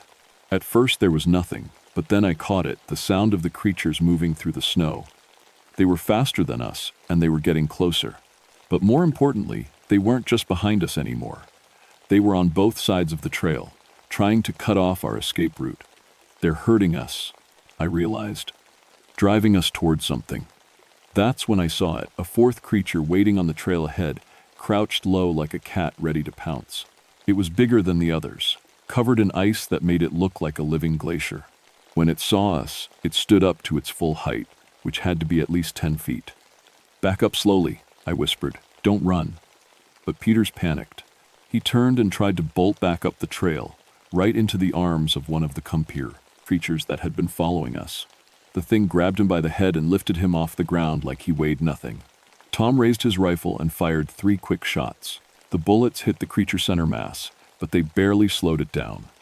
It looked at the wounds with something that might have been curiosity, then bit Peter's head clean off. That's when all hell broke loose. The creatures attacked from 3 directions at once. Tom kept firing, and Jennifer was swinging her ice axe at anything that got close. Walsh was screaming and trying to run, but there was nowhere to go. I grabbed the last of my emergency flares and started lighting them, throwing the burning red light in every direction. The creatures recoiled from the fire, giving us a few seconds to regroup. "The cave!" I yelled. "We have to reach the cave." We fought our way down the trail, step by bloody step. Tom ran out of ammunition and switched to his hatchet. Jennifer's medical training helped her target the creature's weak spots, joints, tendons, anything that would slow them down. But there were too many of them, and they were too strong. That's when the biggest creature spoke, in perfect English. "I remember you," it said, looking directly at me. "Your grandmother taught you the old ways. She tried to keep us away with her ceremonies." I stopped fighting for a second, stunned. "What?" "Sarah Bushyhead. She built fires on the sacred places, sang the protection songs. But the mountain changed. The cold came deeper. We had to come down. My grandmother. This thing knew my grandmother." "You're lying," I said. "She died trying to keep us in the high places. But the world grew warm, and we grew hungry. Now we take what we need." The creature that had been my grandmother, or what was left of her, reached out with claws that had once been human hands. I could see traces of the woman who had raised me in its face, distorted and stretched, but still recognizable. I lit my last flare and held it like a weapon. "I won't let you hurt anyone else. You cannot stop the hunger, grandson. Join us. Live forever in the cold." "Behind me," Tom screamed. One of the creatures had him by the arm and was dragging him toward the trees. Jennifer tried to help, but another creature knocked her down and started advancing on her with those terrible claws. I had one chance, one shot at saving what was left of my team. I threw the flare directly at the thing that had been my grandmother and ran for the cave. Not because I was abandoning my friends, but because I knew what was stored there. The emergency shelter had been built on an old Cherokee ceremonial site, and my grandmother had made sure certain protections were put in place. The cave was maybe 50 yards away, but it felt like 50 miles. I could hear the creatures following, and I could hear Tom's screams getting weaker. Jennifer was still fighting, but I knew she wouldn't last much longer. I reached the cave just as my strength gave out. Inside, covered by a tarp, was the emergency cache food, water, medical supplies, and something else. A metal box that my grandmother had given to the Park Service years ago, with instructions that it should only be opened in case of spiritual emergency. I tore open the box. Inside were cedar branches, sage, and a small pouch of sacred tobacco. Everything I needed for the protection ceremony my grandmother had taught me as a child. The creatures reached the mouth of the cave just as I got the fire started. The sacred smoke filled the small space, and suddenly the things that had been hunting us stopped dead. "You know the old ways," the creature that had been my grandmother said. Its voice was different now, sadder. "But it is too late. The hunger is too strong." "It's never too late," I said, feeding more cedar into the fire. "Grandmother, you taught me that the mountain protects those who respect it. Help me protect my friends." For a moment, I saw a flicker of recognition in the creature's eyes, something human trying to break through the hunger and the cold. "The sacred fire," it whispered. "I remember the sacred fire." The creature took a step back from the cave entrance. Then another. The other creatures followed, retreating into the storm. But I knew this wasn't over. The fire would only hold them for so long, and Tom and Jennifer were still out there, if they were still alive. I grabbed a burning branch from the fire and ran back into the storm. I found Jennifer first, unconscious but breathing, half buried in the snow about 30 feet from the cave. She had a deep gash across her forehead and what looked like claw marks on her arms. But she was alive. Tom was harder to find. I followed the blood trail into the trees, expecting the worst. What I found was Tom sitting propped up against a pine tree, holding his rifle and staring into the brief darkness. "Mike?" he said when he saw my light. "Is that really you?" "It's me. Are you hurt?" "Shoulders torn up pretty bad, and I think I've got a concussion. But I'm alive." He looked around nervously. "Where did they go?" "The sacred fire drove them back. But we need to get Jennifer to a hospital, and we need to get off this mountain before they come back." It took us 4 hours to make our way down to where we'd left the snowmobiles. Jennifer regained consciousness about halfway down, but she was in shock and couldn't remember much about what had happened. Tom was losing blood, and I was running on adrenaline and Cherokee prayers. We reached the base camp just as the sun was coming up. The storm was finally breaking, and I could see rescue helicopters in the distance, coming to airlift the injured to the hospital. Walsh and Martinez never made it off the mountain. Search teams found their remains 3 days later, along with the bodies of the original research team. The official report blamed animal attacks combined with severe weather exposure. The case was closed, but I knew the truth. I put in my transfer request the following week. Grandfather Mountain needed a different kind of protection now, and I needed to learn more about the old ways my grandmother had tried to teach me. The Park Service approved a new position for me, Cultural Resource Specialist, with a focus on Cherokee traditional knowledge. The mountain was closed to winter access indefinitely. Officially, it was due to unstable weather patterns and increased avalanche risk. Unofficially, it was because I convinced my supervisors that some places are too dangerous for humans during certain times of the year. I visit the mountain every summer now, performing the protection ceremonies my grandmother taught me. I maintain the sacred fires and leave offerings at the old sites. So far, it's worked. No more disappearances, no more animal attacks. The creatures are still up there. I can feel them in the deep cold when winter comes, but they stay in the high places now. Climate change brought them down once. It could happen again. That's why I'm telling this story. Not because I want people to believe in monsters, but because I want them to understand that the world is changing in ways we don't fully comprehend. Old boundaries are shifting, Things that used to stay in the far north are moving south. Things that used to sleep through warm winters are staying awake longer. My grandmother used to say that every mountain has its own spirit, its own rules. Grandfather Mountain's rule is simple: respect the cold, or the cold will consume you.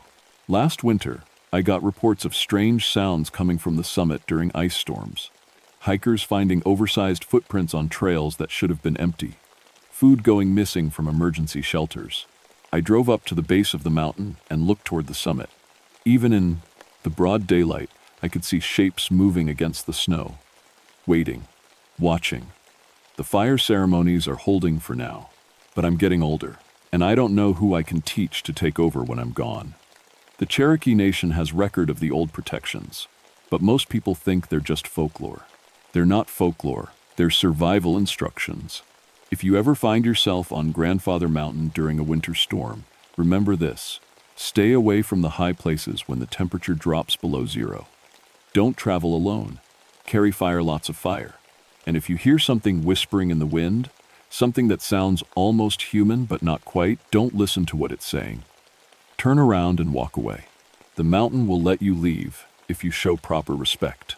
But if you ignore the warnings, if you push too far into places that don't belong to humans anymore, remember my grandmother's words.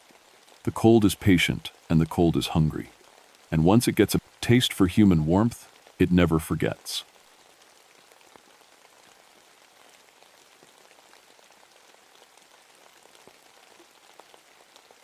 My name is Joseph Whitehawk, and I've been guiding folks through these Smoky Mountains for 14 years now. Most people call me Joe. I know these trails better than the wrinkles on my own hands, and I've led over 500 historical tours through every hidden cove and forgotten settlement these mountains hold. Before I became a park ranger, I was studying to be a preacher. Spent 3 years at seminary, reading the Bible until my eyes burned, learning about good and evil, salvation and damnation. But somewhere along the way, I lost my faith. Started thinking all those old stories about devils and demons were just superstition, tales to scare people into being good. So I dropped out and came to the mountains instead, figuring I'd rather help people discover God's creation than preach about a God I wasn't sure existed anymore. That was 14 years ago. Now I wish I'd never stopped believing, because what I found in these mountains made me understand that evil is very, very real. It started on a Tuesday morning in August 1965. The heat was so thick you could almost chew it, and there wasn't a breath of wind stirring the leaves. I was sitting in the ranger station, looking over some reports, when Emma Tipton knocked on my door. Emma was one of our local historians, a tiny woman with silver hair who knew more about these mountains than anyone alive. "Joe," she said, settling into the chair across from my desk, "I got some hikers yesterday asking about the old church up in Cove Creek. Said they saw something strange up there." I leaned back in my chair. The Cove Creek Church was one of my regular stops, or used to be, built back in the 1842 by settlers who thought they were far enough from civilization to worship however they pleased. The church had been abandoned for over a century, nothing left but crumbling stone foundations and a cemetery full of tilted headstones. "What kind of strange?" I asked. Emma pulled out a small notebook and flipped through the pages. Bob and Mary Peterson from Ohio, nice couple, been hiking these trails for years. They said they heard singing coming from the church ruins around sunset. Old hymns, they thought, but couldn't make out the words exactly. I shrugged. Probably just the wind through the trees. You know how sound carries funny in those narrow coves. "That's what I figured too," Emma said. But then they told me something else. Said they saw candlelight flickering inside the church foundation. Fresh candles, Joe. Like someone had been holding a service. That got my attention. The Cove Creek site was 3 miles off the main trail, accessible only by foot through some pretty rough country. We didn't get many visitors up there, and certainly no one who'd be hauling candles around. "Kids, probably," I said. "You know how teenagers like to play around in spooky places." Emma nodded, but she looked worried. "Maybe so. But Joe, the Petersons aren't the Yuvan type to make things up. Bob fought in Korea. He's not easily spooked. And there's something else." She flipped to another page in her notebook. "I've been going through the old church records, trying to piece together what happened up there in the 1800s. Found some interesting things about the last preacher they had. Man named Ezekiel Thorne. The name sent a little chill down my spine, though I couldn't say why. Thorne came to the settlement in 1859, Emma continued. Folks said he was the most powerful preacher they'd ever heard. Could make grown men weep and sinners fall to their knees just with his words. But there was something wrong about him. The records mention strange practices, services held at midnight, talk of speaking with the dead. What happened to him? That's just it. Nobody knows. In the winter of 1860, the whole congregation just vanished. All 19 families. The county sheriff found the church empty, no signs of violence, no note, nothing. It was like they all just walked away in the middle of the night and never came back. I felt that chill again, stronger this time. And you think this has something to do with the Petersons seeing lights? Emma closed her notebook and stood up. I think that church has never been properly investigated. Maybe it's time someone took a look. After Emma left, I sat at my desk for a long time, staring out the window at the green mountains rising in the distance. The rational part of my mind, the part trained in seminary to think logically about spiritual matters, said it was probably nothing. Kids with candles, tricks of light and shadow, maybe some drifters using the ruins for shelter. But another part of me, a part I'd been trying to ignore for 14 years, whispered that some places hold on to their darkness long after the people are gone. I made my decision. I'd hike up to Cove Creek the next morning and take a look around. Just a routine site. Inspection, nothing more. Check for vandalism. Make sure the historical markers were still in place. Maybe look for signs of recent camping. What I found up there changed everything I thought I knew about good and evil, about faith and doubt, about the thin line between the living and the dead. If I'd known then what I know now, I would have stayed in the valley and never set foot on that trail.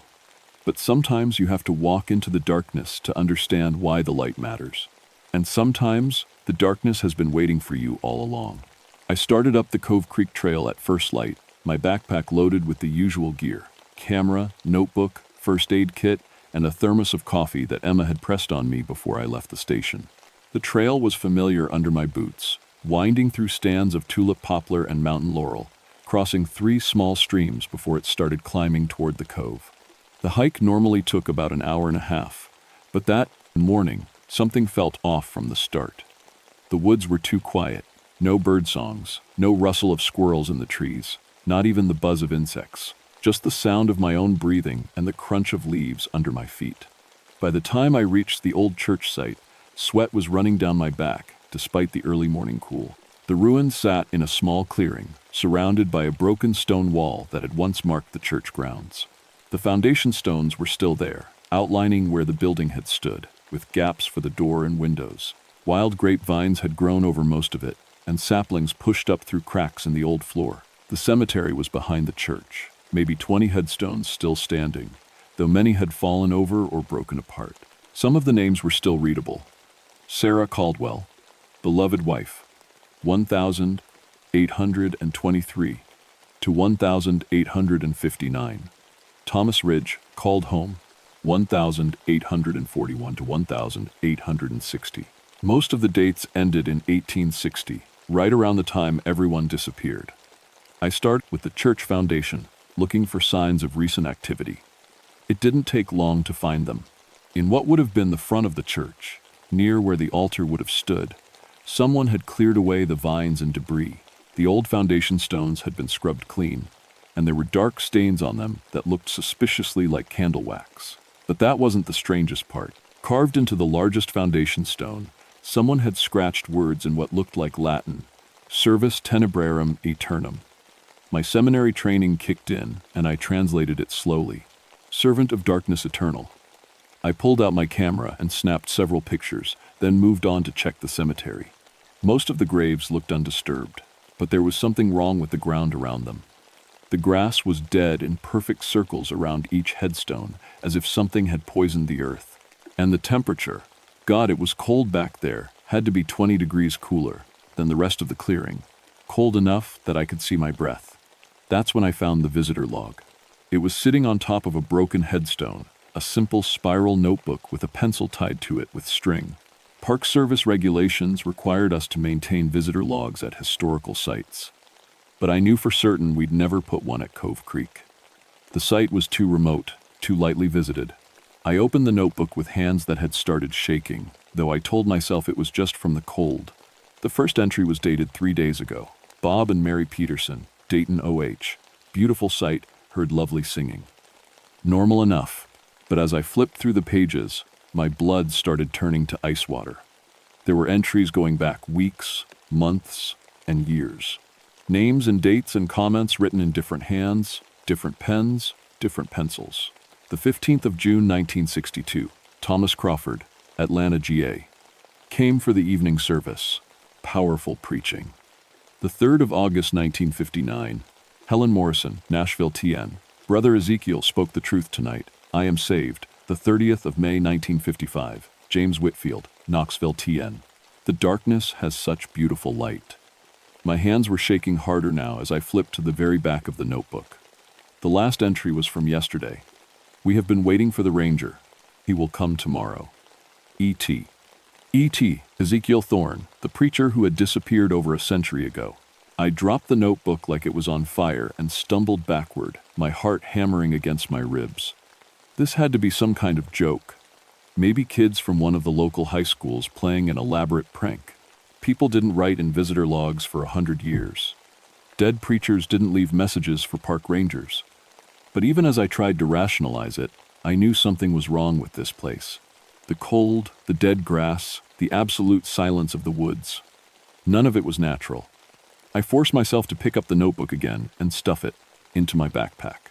Evidence, I told myself. Whatever was going on here, I needed evidence. That's when I heard the singing. It started low and far away, like voices carrying on the wind. But there was no wind. The air was as still as death. The voices grew stronger, closer, and I realized they were singing hymns, old hymns I remembered from my seminary days. Amazing Grace first, then How Great Thou Art. But there was something wrong with the words. They were backwards. The melody was right, but the words were twisted, corrupted, like someone had taken beautiful songs and turned them inside out. The singing was coming from the church foundation. Every instinct I had screamed at me to run, to get back on the trail and not stop until I reached my truck. But I was a park ranger. Damn it. If someone was trespassing on park land, conducting some kind of weird ritual, it was my job to investigate. I walked slowly toward the foundation, my camera ready, the singing. I grew louder as I approached, and I could make out individual voices now. A whole choir of them, men and women and even children. But when I reached the foundation and looked inside, there was no one there. The singing stopped instantly, like someone had flipped a switch. The silence that followed was worse than the singing. It pressed against my ears like water, and I realized I was holding my breath. The foundation was empty except for the vines and the altar stone, with its Latin carving, but I could feel eyes watching me. Dozens of eyes, maybe hundreds, all staring at me from places I couldn't see. I raised my camera and took a picture of the empty foundation. The flash went off, blindingly bright in the dim light under the trees. When my vision cleared, there were people standing in the foundation. Not solid people. I could see through them like they were made of smoke and shadow. But they were there. Men in old-fashioned black suits, women in long dresses with their hair pinned up, children in simple work clothes. All of them staring at me with dark, empty eyes. At the center of the group, standing behind the altar stone, was a tall man in black robes. His face was pale as bone, and his eyes, God help me, his eyes were pits of red fire. In his hands he held a book, not a Bible, but something else, something that seemed to suck the light out of the air around it. The man smiled, showing teeth like broken glass, and spoke in a voice that crawled inside my head like spiders. "Welcome, Brother Whitehawk. We've been waiting for you." I ran. I don't remember much about the trip back down the trail. My feet found their own way while my mind reeled with what I'd seen. Ghosts, spirits. Whatever you wanted to call them, they were real, and they knew my name. By the time I reached my truck, I'd almost convinced myself it was a hallucination. Heat exhaustion, maybe, or altitude sickness. People didn't see dead congregations, conducting services in ruined churches. Former seminary students definitely didn't see demonic preachers who'd been dead for over a century. But when I got back to the station and developed the film for my camera, all my rational explanations crumbled. The first few pictures looked normal, the foundation stones, the cemetery, the visitor log, but the last picture, the one I'd taken of the empty foundation just before I saw the ghosts, showed something that made my blood freeze. In the photograph, clear as day, were 19 people standing in the church foundation. Men, women, and children in old-fashioned clothes, all staring directly at the camera. And behind them, towering over the altar stone, with his arms raised toward the sky, was the man in black robes. Ezekiel Thorne was real, and he was waiting for me to come back. I didn't sleep that night. Every time I closed my eyes, I saw those empty, staring faces and heard that backwards hymn singing in my head. I sat at my kitchen table until dawn, staring at the photograph and trying to make sense of what I'd seen. The rational part of my mind kept insisting there had to be an explanation. Double exposure, maybe, or some kind of chemical reaction in the film development. But I'd been taking pictures for years, and I'd never seen anything like this. By morning, I'd made two decisions. First, I was going back to Cove Creek, and second, I wasn't going alone. Susan Mackenzie was the only other ranger at our station who had experience with historical sites. She was younger than me, maybe 30, with red hair and a no-nonsense attitude that had gotten her through situations that would have sent most people running. If anyone could help me figure out what was happening at the old church, it was Susan. I found her in the equipment shed, checking supplies for a trail maintenance crew. "Susan," I said, "I need your help with something strange up at Cove Creek." She looked up from her clipboard. "Strange how?" I pulled out the photograph and handed it to her. She studied it for a long moment, her face going pale. "Where did you take this?" she asked. "At the old church site yesterday. I was alone when I took it. The foundation was empty." Susan handed the photo back to me like it might bite her.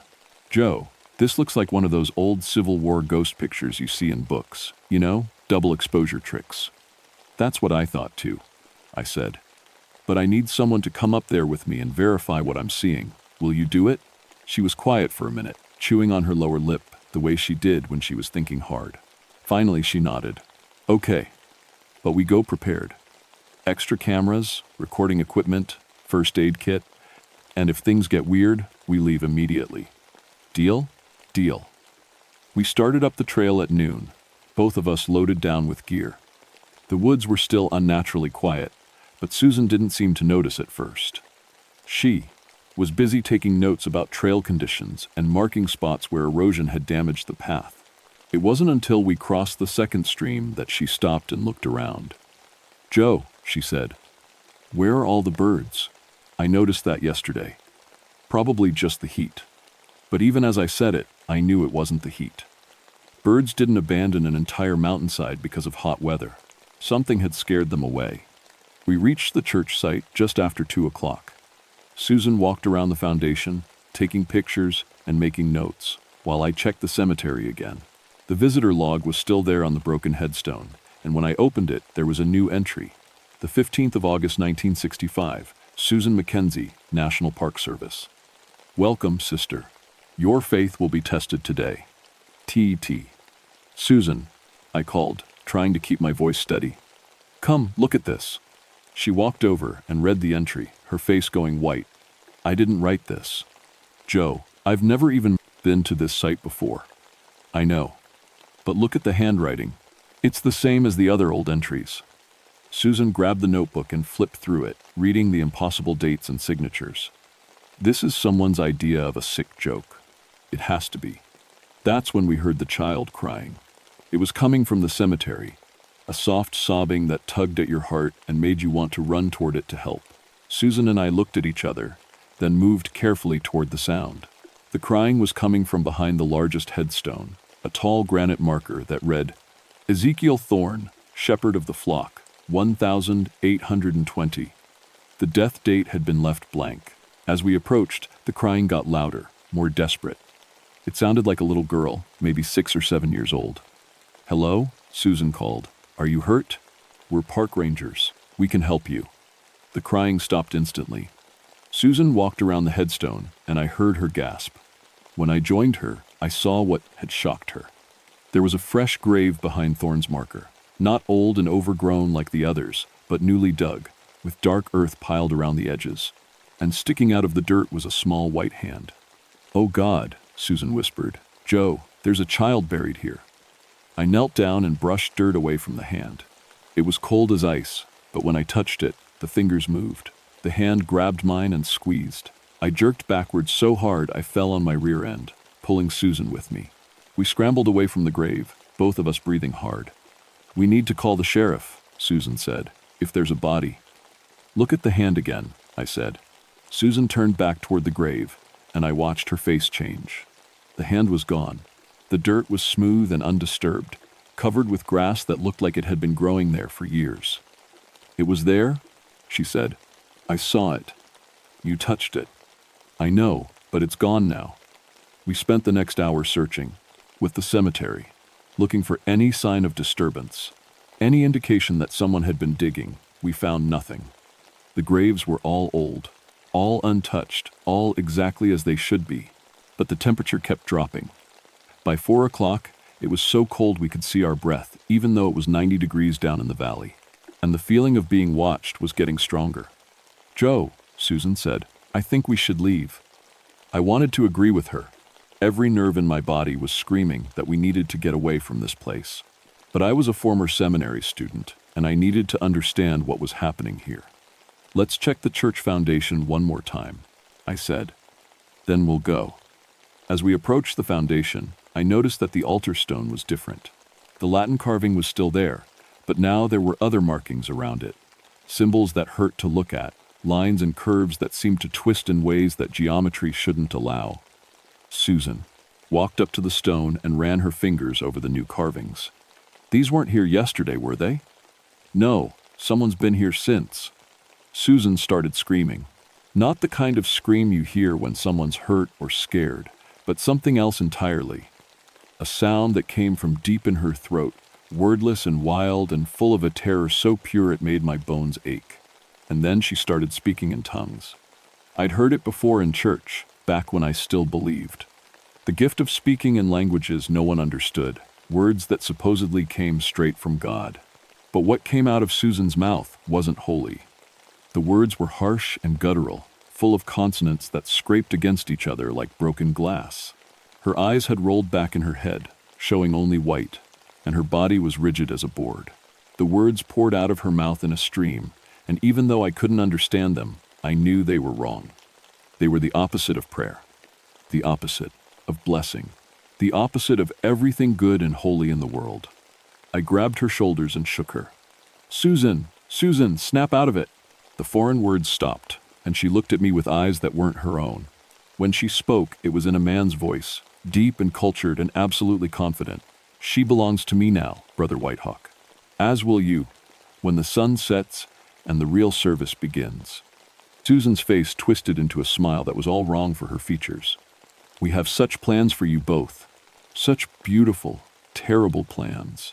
I did the only thing I could think of. I slapped her across the face. Hard. Susan blinked, staggered, and looked around in confusion. "Joe, what happened? Why are we? Oh God, it's so cold." "We're leaving," I said, grabbing her arm. "Right now." But as we turned to go, I heard laughter behind us, low and mocking and full of a malice that made my skin crawl.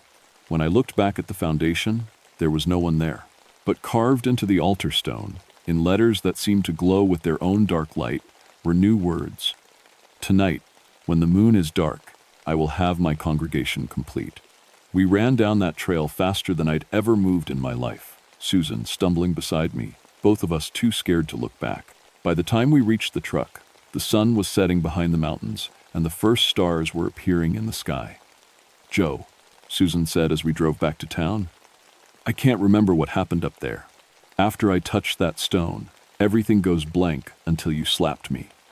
I didn't tell her about the voice, about the promise that she belonged to Ezekiel Thorne now. I didn't tell her about the new words on the altar stone, or about the laughter that had followed us down the trail, but I knew we hadn't seen the last of the shadow preacher. He had plans for us, plans that would come to fruition when the moon was dark and the boundary between the living and the dead grew thin. And tomorrow night, there would be no moon at all. I spent that night researching everything I could find about Ezekiel Thorne and the disappeared congregation. Emma Tipton had given me access to the County Historical Society records, and what I found there made my blood run cold. Thorne hadn't been an ordinary preacher. The records showed he'd come to Cove Creek from somewhere down south, claiming to have received a calling to minister to the mountain folk. But the settlers who remembered his arrival described strange things: animals dying for no reason, crops failing, children having nightmares about a dark man who spoke to them in their sleep. The church services had started normally enough, but by 1860, people were reporting that Thorne's sermons had changed. He spoke about serving powers older than God, about finding salvation through submission to darkness. He claimed he could speak with the dead, could grant eternal life to those faithful enough to accept his teachings. The last entry in the records was from a farmer named William Caldwell, dated the 15th of January, 1860. The preacher ain't preaching from the Bible no more. He's got another book, one that bleeds when he opens it. My Sarah went to service last night and came home speaking words I never heard before. I fear for our souls. 3 days later, everyone in the settlement vanished. The sheriff's report from 1,860 was brief but chilling. 19 families, gone without a trace. No signs of violence, no indication they'd packed to leave. Their houses were found with meals still on the tables, fires still burning in the hearths. The only thing missing was the people. And in the church, the sheriff had found the altar stone carved with symbols too foul to describe and stained with what looked like blood. I closed the records and sat back in my chair, my hands shaking. Ezekiel Thorne had been more than just a preacher. He'd been something else, something that had corrupted an entire community and led them. Where? The answer came to me as I remembered Susan's blank eyes and the voice that had spoken through her mouth. She belongs to me now. Thorne hadn't killed the congregation. He'd claimed their souls.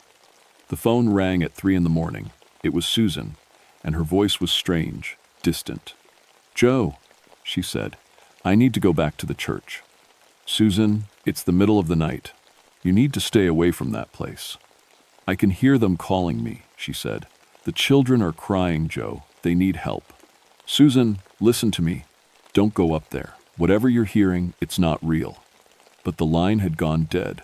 I threw on my clothes and grabbed my truck keys, my heart hammering against my ribs. If Susan went back to Cove Creek alone, I didn't think she'd be coming back. The drive up the mountain seemed to take forever. My headlights carved a tunnel through the darkness, and more than once I thought I saw figures standing at the edge of the road, watching me pass. But when I looked in my mirrors, there was nothing there. Susan's Ranger truck was parked at the trailhead, empty. I grabbed my flashlight and started up the trail, moving as fast as I dared in the darkness. The woods were even quieter than before, not just silent, but somehow absent, as if the very life had been drained out of them.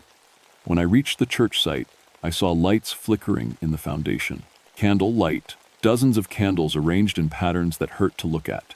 And standing among them, perfectly still and staring straight ahead, was Susan. She wasn't alone. The ghost congregation was back, more solid than before, more real. Men and women and children in old-fashioned clothes, all facing the altar stone where Ezekiel Thorne stood with his arms raised toward the moonless sky. But these weren't the same spirits I'd seen before. These people looked wrong. Their skin was gray as ash, their eyes were black, holes in their faces, and when they opened their mouths to sing, I could see that their tongues had been cut out. Thorne was exactly as I'd seen him before, tall and gaunt in his black robes, but now I could see what he really was. His face was a skull with parchment stretched over the bones, and where his eyes should have been, there were pits of red fire. In his hands he held the book I'd glimpsed before, not paper and leather, but something that looked like it was made from human skin and bound with sinew. When he spoke, his voice echoed inside my skull. "Welcome, Brother Whitehawk. You're just in time for the final service. Your colleague has already accepted salvation. Now it's your turn." Susan turned to look at me, and I saw that her eyes had gone completely black. When she smiled, her teeth were stained with blood. "Join us, Joe," she said in a voice that wasn't quite her own anymore. "It's beautiful here. There's no pain, no doubt, no fear, only service to the eternal darkness." I backed away, my hand reaching instinctively for the cross I'd worn around my neck since seminary. I'd stopped believing in its power years ago, but now it was the only thing between me and whatever Thorn had become. "You can't have her," I said, surprised by how steady my voice sounded. "And you can't have me." Thorn laughed, a sound like bones breaking. "Can't I?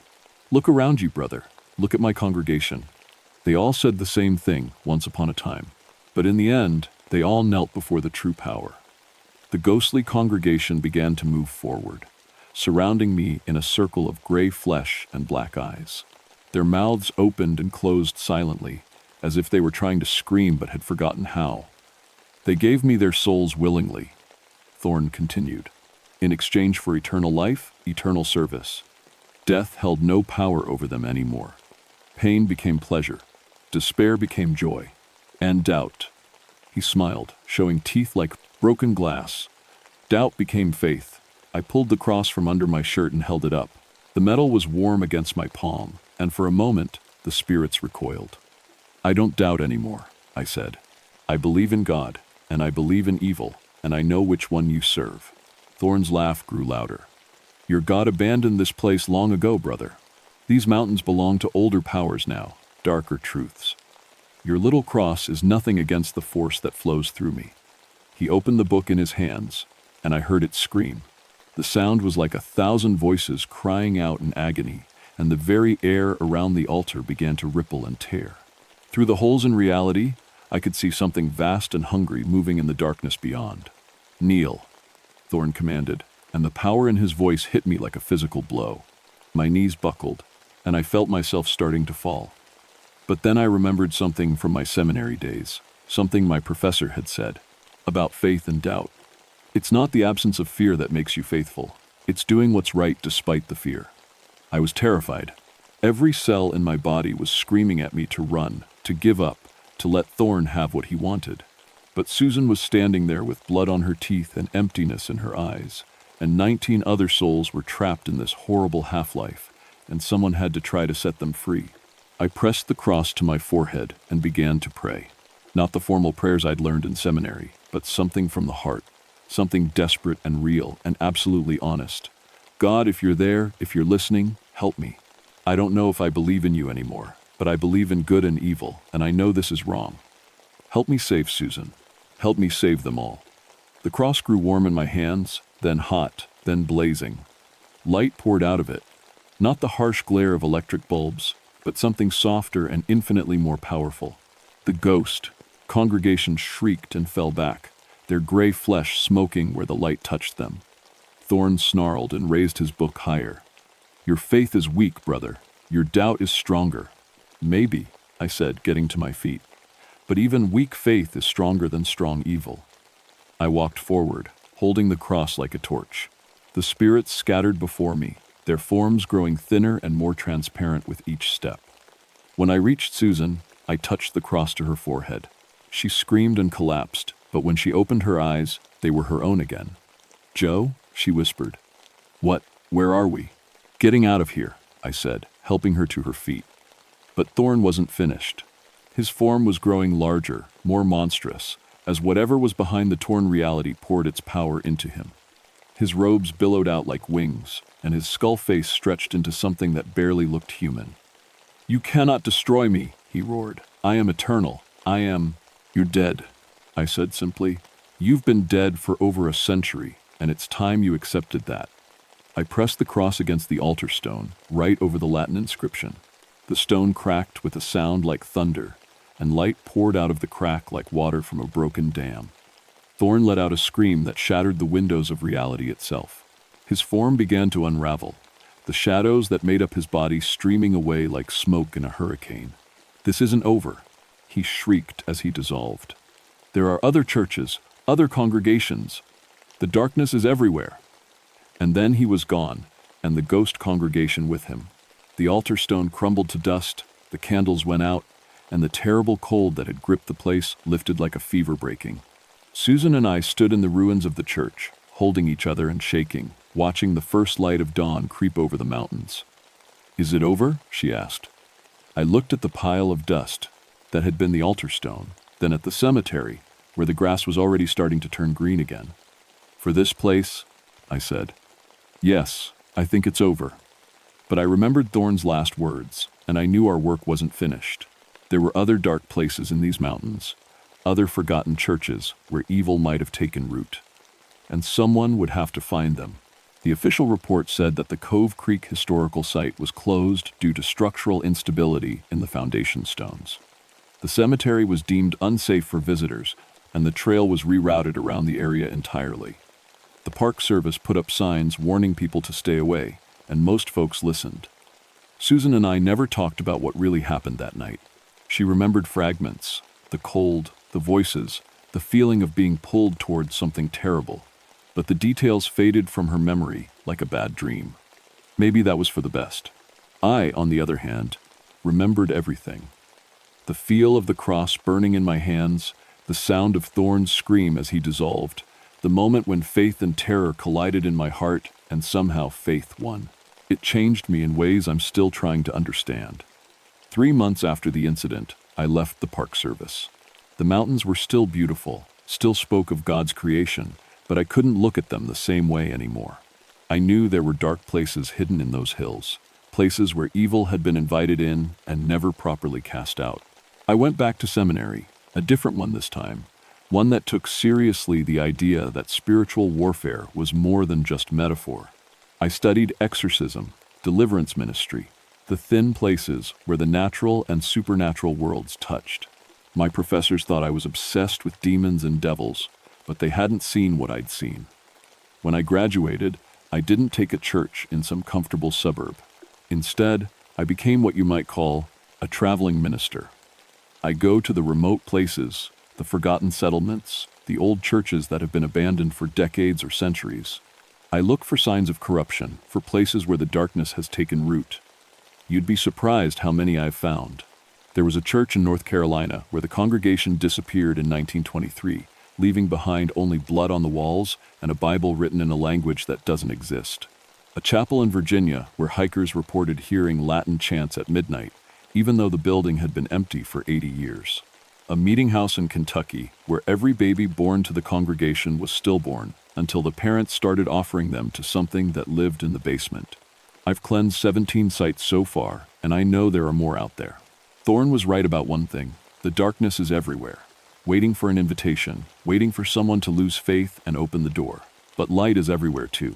Sometimes it comes in the form of a cross getting hot in your hands. Sometimes it's the memory of hymns sung in honest worship instead of mockery. Sometimes it's just the stubborn refusal to give up, even when you're scared out of your mind and not sure God is listening. I keep in touch with Emma Tipton, who still works at the Historical Society. She sends me reports of strange happenings in old religious sites across the region. Most of them turn out to be nothing: kids playing pranks, natural phenomena, overactive imaginations. But some require a visit from a former park ranger with a strong cross and a faith rebuilt in the fires of genuine terror. Last week, Emma called me about a church in West Virginia, built in 1847, abandoned in 1889, when the entire congregation vanished during a Christmas Eve service. The local sheriff's department had received reports of Christmas carols being sung in the ruins, even though it was July. The songs were beautiful, witnesses said, but they made children cry and dogs howl. I'll be driving up there tomorrow morning. My truck is loaded with the tools of my new trade: crosses blessed by 7 different denominations, holy water from a dozen sources, sage for cleansing, salt for protection. And in the glove compartment, wrapped in silk, is the same cross that saved Susan and me at Cove Creek. I don't know what I'll find in West Virginia, but I know that somewhere in those mountains, in the ruins of another forgotten church, something dark is pretending to worship God while serving a very different master. And I know that faith, even faith as small and doubtful as mine, can drive back the darkness, one abandoned church at a time. The mountains are still beautiful. God's creation still speaks of wonder and glory, and the kind of love that makes galaxies spin and flowers bloom. But there are shadows in those hills, places where the light doesn't reach, where people invited in things that should to have stayed buried. Someone has to find those places. Someone has to clean them out. Someone has to stand between the darkness and the light and remember that even the smallest flame can hold back an ocean of shadow. My name is Joseph Whitehawk, and this is what I do now. This is what I believe in. This is why I finally found my faith again, in the very last place I expected to look. In the ruins of a church where evil wore the mask of salvation, and light came from a cross held by shaking hands in the darkest hour before dawn. If you ever find yourself in the mountains, in some remote place where old churches sit empty and forgotten, remember this. Some places hold on to their darkness long after the people are gone. But light is stronger than shadow, love is more powerful than hate, and faith, even faith as fragile as spider silk, can move mountains, even mountains full of ghosts,